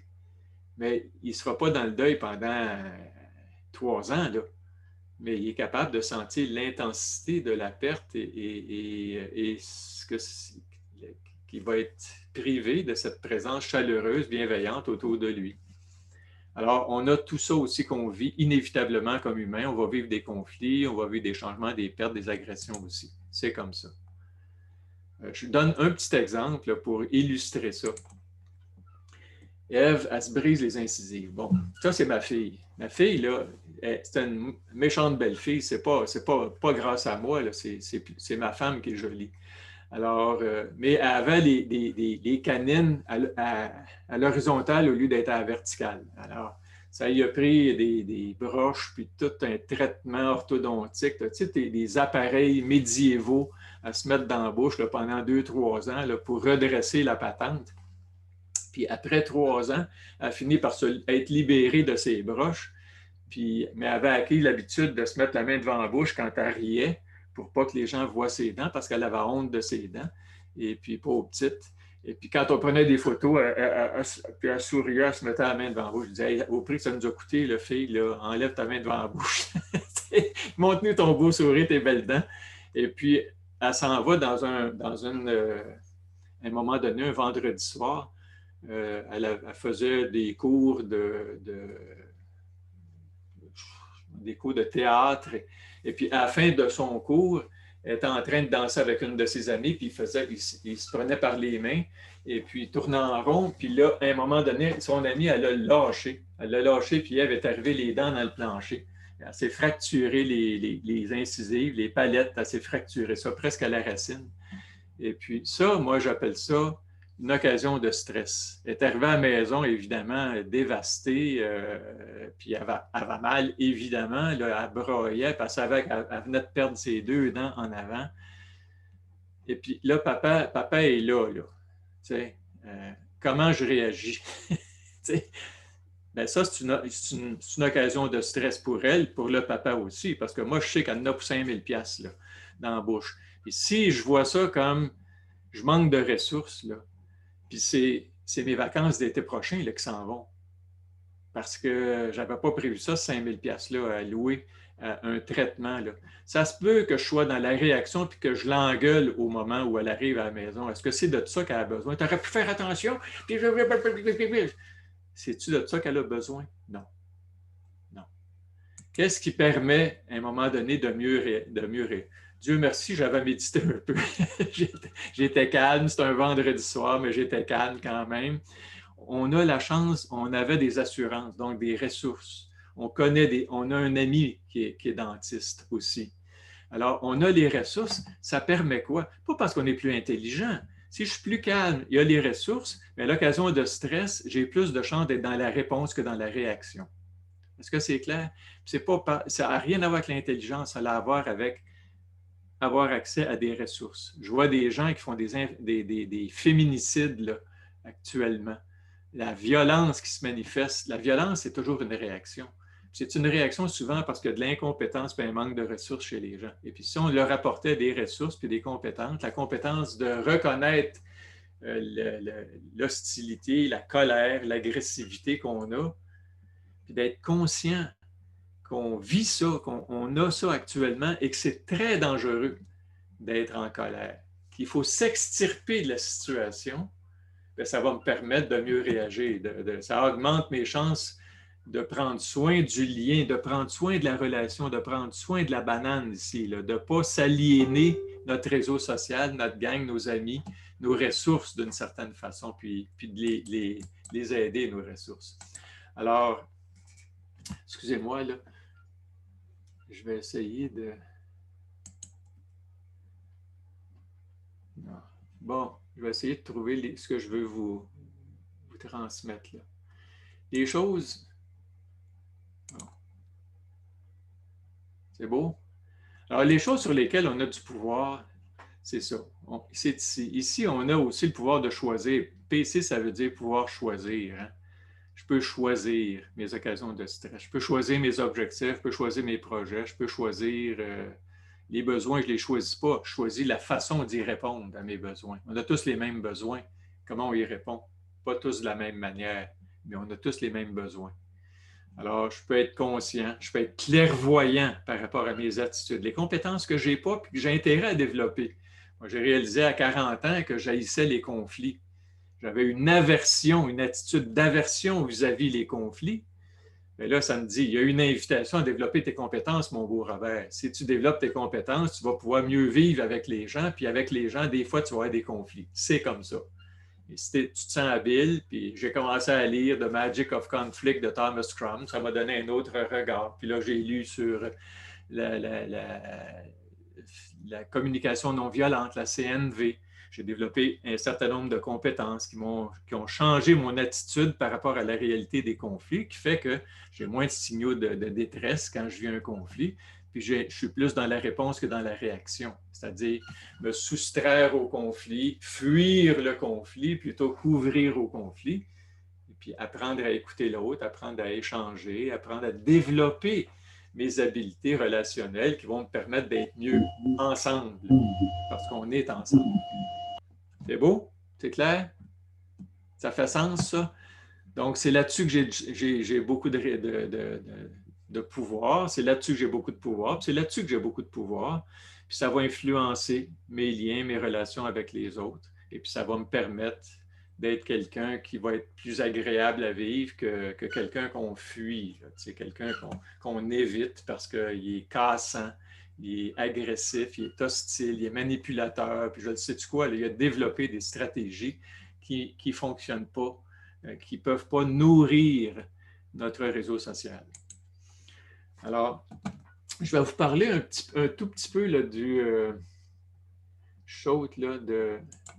Ça, je ne vous avais pas parlé de ça, je pense, la dernière fois.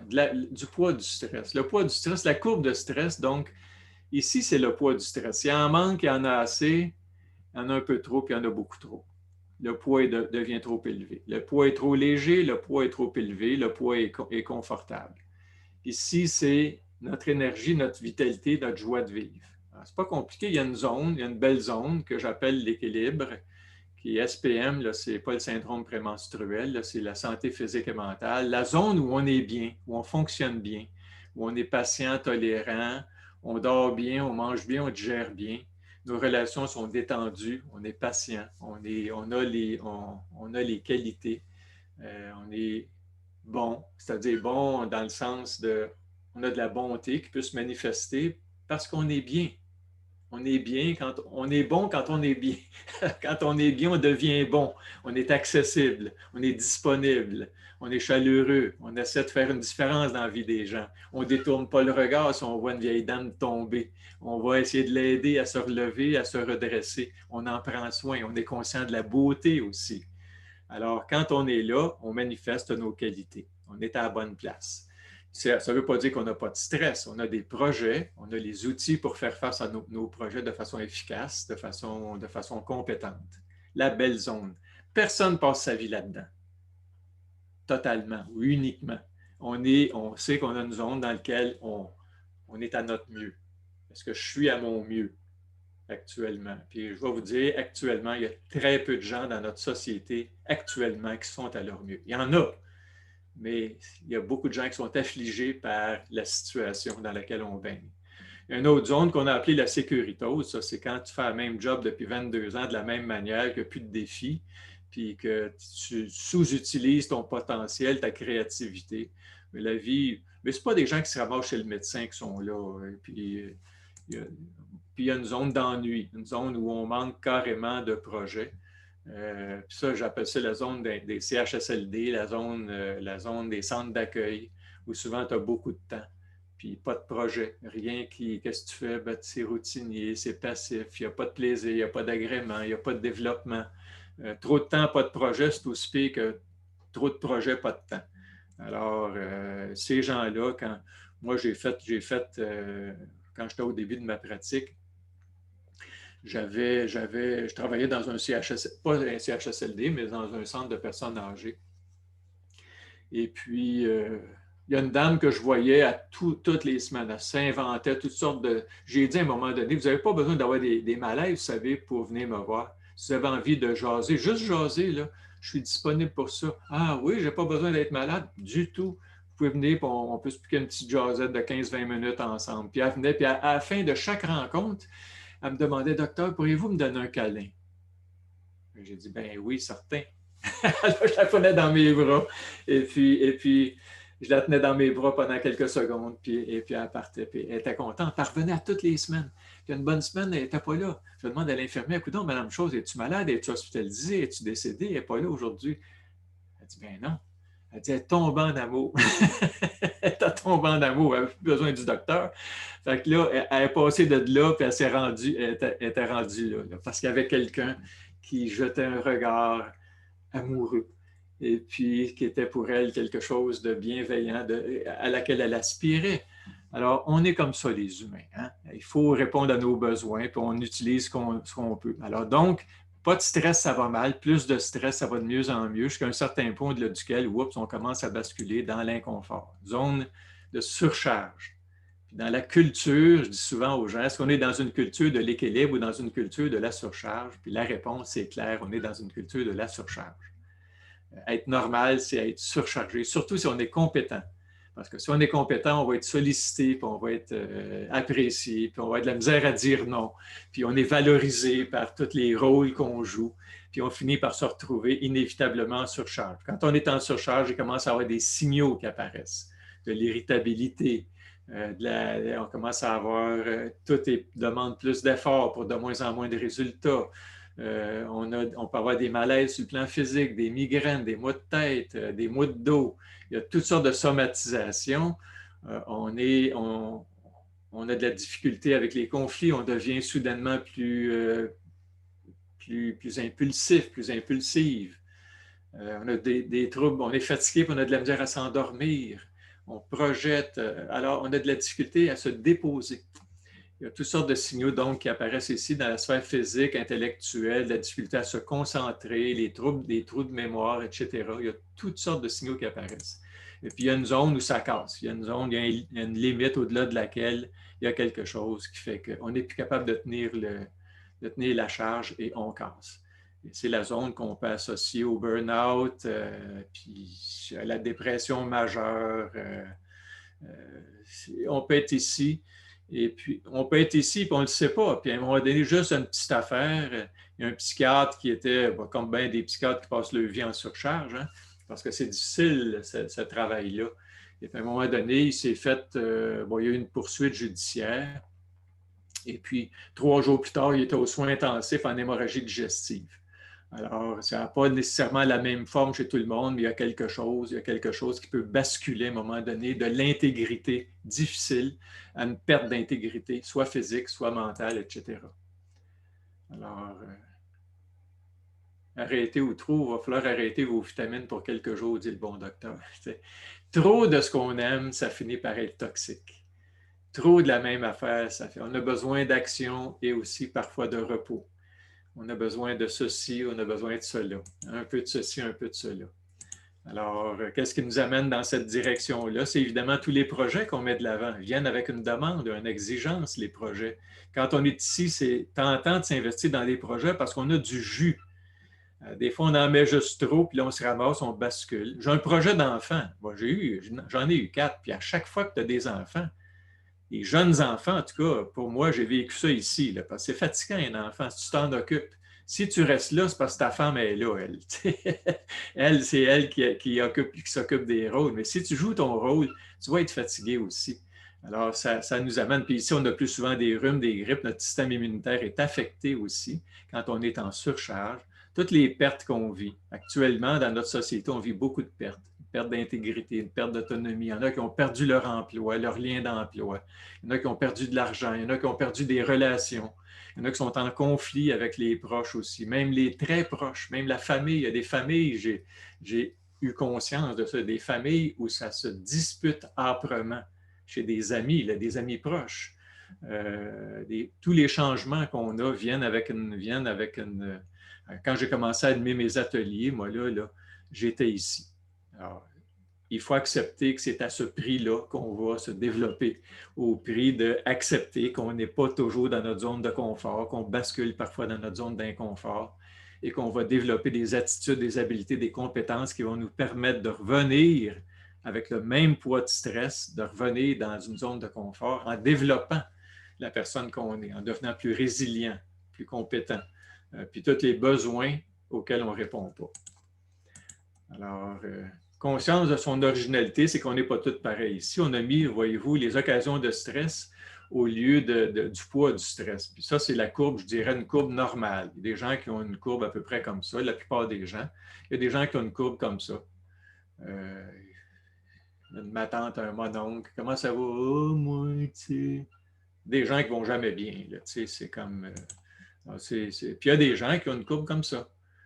Ils deviennent gestionnaires, politiciens, avocats, cadres, boss, docteurs, maniaco-dépressifs, appelez ça comme vous voulez. Là. Des gens qui ont des capacités, mais eux autres aussi ont des limites. Puis quand ils les outrepassent, ils peuvent payer la facture puis chuter très rapidement. Juste reconnaître qu'on n'est pas pareil. On a chacun une originalité particulière, puis des ressources particulières, des limites particulières. Puis on a tous une courbe, une zone où on va bien, une zone où on va mieux, puis une zone où on va moins bien. puis on va osciller selon les circonstances de notre vie. Puis notre travail, moi, ce que j'essaie de faire, c'est d'aider les gens à développer une courbe qui est comme celle-là. Une courbe dans laquelle on va être bien quand il y a moins d'occasions de stress, parce qu'on a développé le côté contemplatif, une aisance avec le silence, le repos. Ce n'est pas tout le monde qui est bien dans le repos. Ils ont l'impression de perdre leur temps. Ils ont l'impression que ce n'est pas nécessaire de dormir. On va essayer de dormir 2 heures au lieu de dormir 8 heures, pour être plus performant. Mais c'est un besoin de dormir. On ne peut pas ne pas répondre à nos besoins puis penser qu'on va préserver notre intégrité. Et puis moi, je dis, si on a une vie complexe, on a intérêt régulièrement à se donner des occasions de revenir dans la contemplation, le repos, le silence, pour revenir ici sans basculer. Est-ce que c'est clair ce que je dis là? Et ça se transforme, ça se modifie. C'est le miracle de développer nos compétences. Et ça, c'est toujours possible à tout âge. C'est possible de changer, de développer. Et puis Il est 11h48. Bon, écoute, je vais arrêter. Et puis on reprendra les besoins la prochaine fois. On reprendra ça la prochaine fois, si jamais il y a une prochaine fois. Je veux prendre le temps de peut-être pouvoir répondre aux questions s'il y en a. Là. Attention, Robert, parce que tu sais que quand tu dis on fera les besoins la prochaine fois, tu sais que je saute sur l'occasion d'habitude, mais ce ne sera pas le 5 juin, parce que le 5 juin, on a déjà des invités. Là. Bon, c'est pas qu'on t'aime pas, mais on veut avoir de la variété aussi. Mais, oui. Écoute, c'est enregistré, donc c'était écrit dans ta carte du ciel que tu reviendrais. Donc, dans le chat, il y a mon objectif, enfin, à moins que tu veuilles finir la diapo ici, mais je vais quand même dire ce qu'il y a dans le chat tout de suite. Là. Mon objectif, prendre le pouvoir de faire des choix adéquats pour moi-même. Là, c'était dans la question des objectifs tantôt. Et ensuite, attendez. Alors, ensuite, des fois, c'est la psyché qui casse et des fois, c'est le corps et parfois, souvent les deux, car l'un entraîne l'autre. Et tout de suite l'autre, il y a quelqu'un qui dit on veut une prochaine fois. Donc ça reviendra éventuellement, mais pas tout de suite. Là, on va lui laisser prendre une pause aussi. Il a dit que c'était important de prendre des pauses puis de se reposer. Là. Donc, je te laisse finir. Il est 11h50. N'oubliez pas, il y a excusez, j'ai remis le lien pour le sondage dans le chat. Là, donc, il n'est pas très loin. Là, il est à la fin du chat. Là, voilà. Merci, Robert. Excuse-moi de t'avoir interrompu. Non, écoute, tu ne m'interromps pas. Il faut m'interrompre régulièrement. Hein?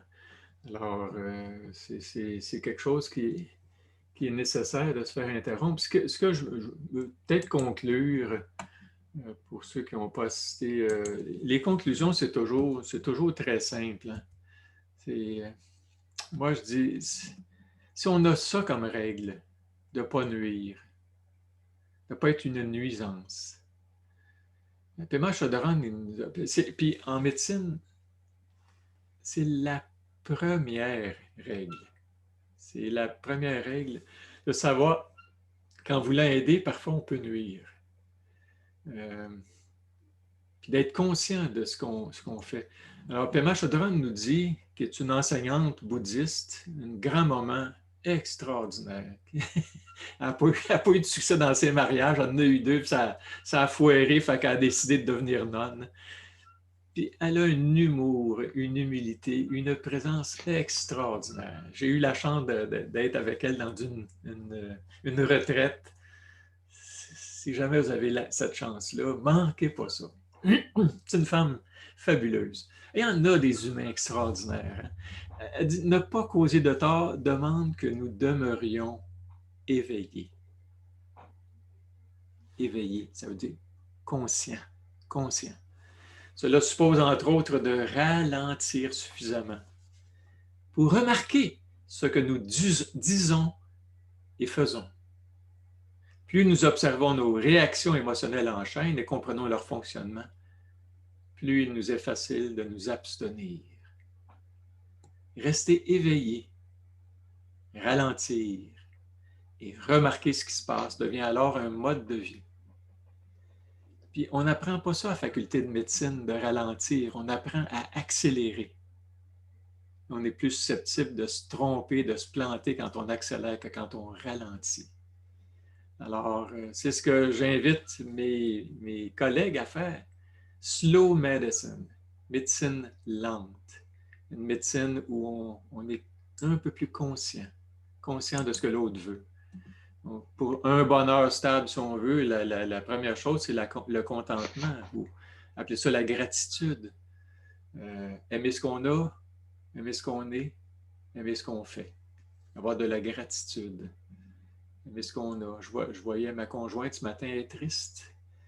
Il y a des situations qui génèrent beaucoup de tristesse aujourd'hui.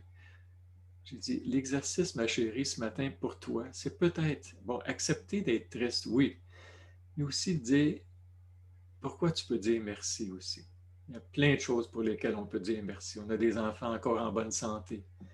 On a ceci, on a cela. On a une petite maison bien simple, bien sobre, mais qui répond à nos besoins. On a un bon lit, etc., etc. Être capable de reconnaître, on a un frigo, on a un compte en banque, il y a de l'argent dedans.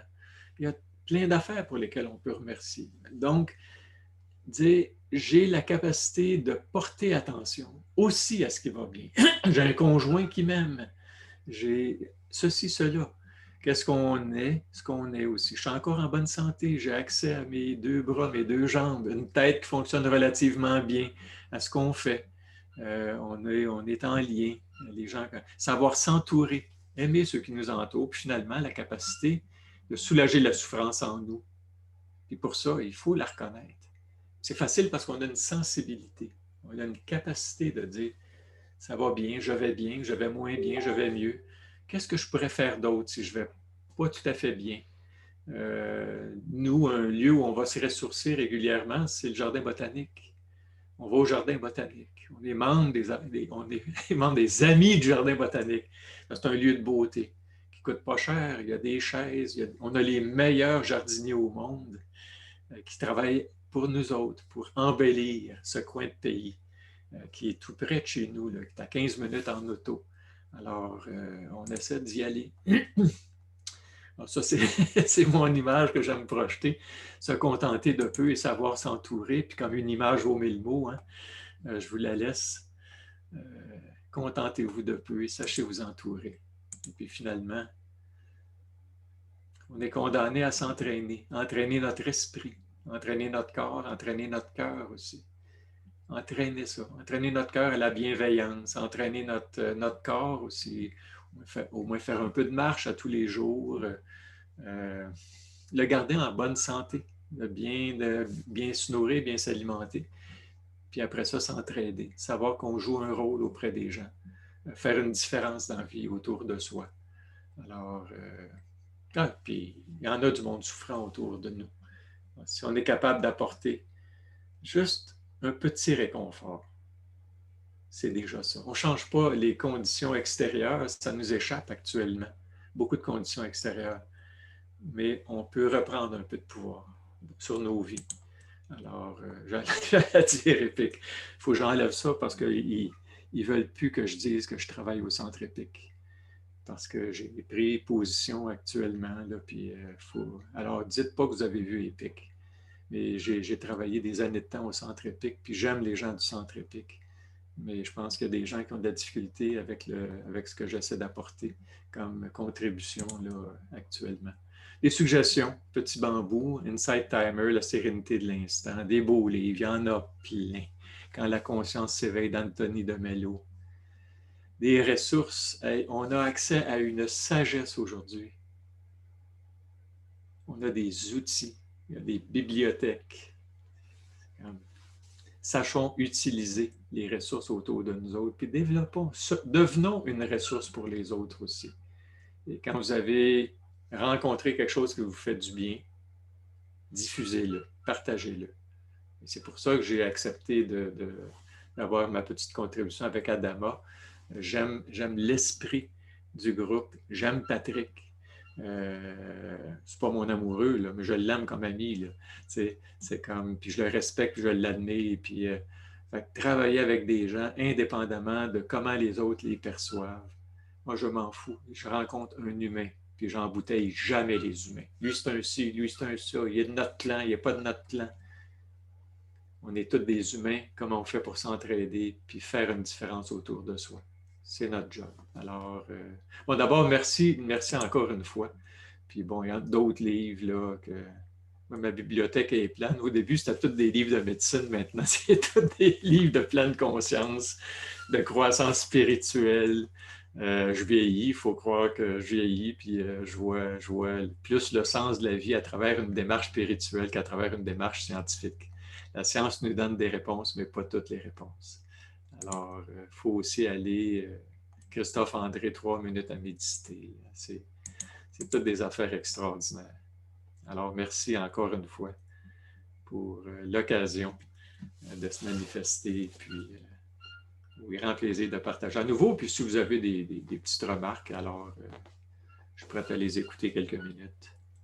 Il y a plein de merci sur le chat. Merci, gratitude, etc. Donc, bravo. Je voulais te dire aussi, Robert, moi aussi, je t'aime beaucoup.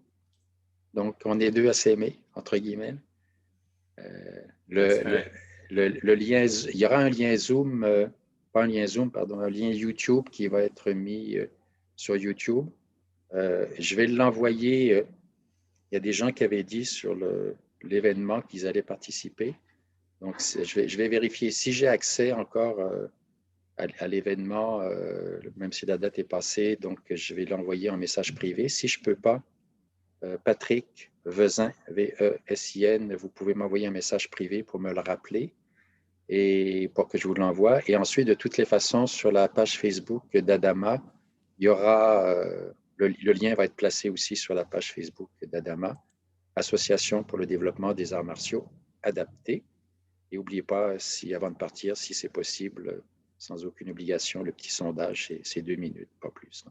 Donc, si vous avez des questions, commentaires, impressions, sensations, points d'interrogation, doutes sur votre avenir, c'est le temps d'en parler avec Robert et surtout sur l'instant présent. Donc, ça reste ouvert. Et vous pouvez quitter quand vous voulez, mais moi, je laisse le lien ouvert et puis je fermerai quand il n'y aura plus personne.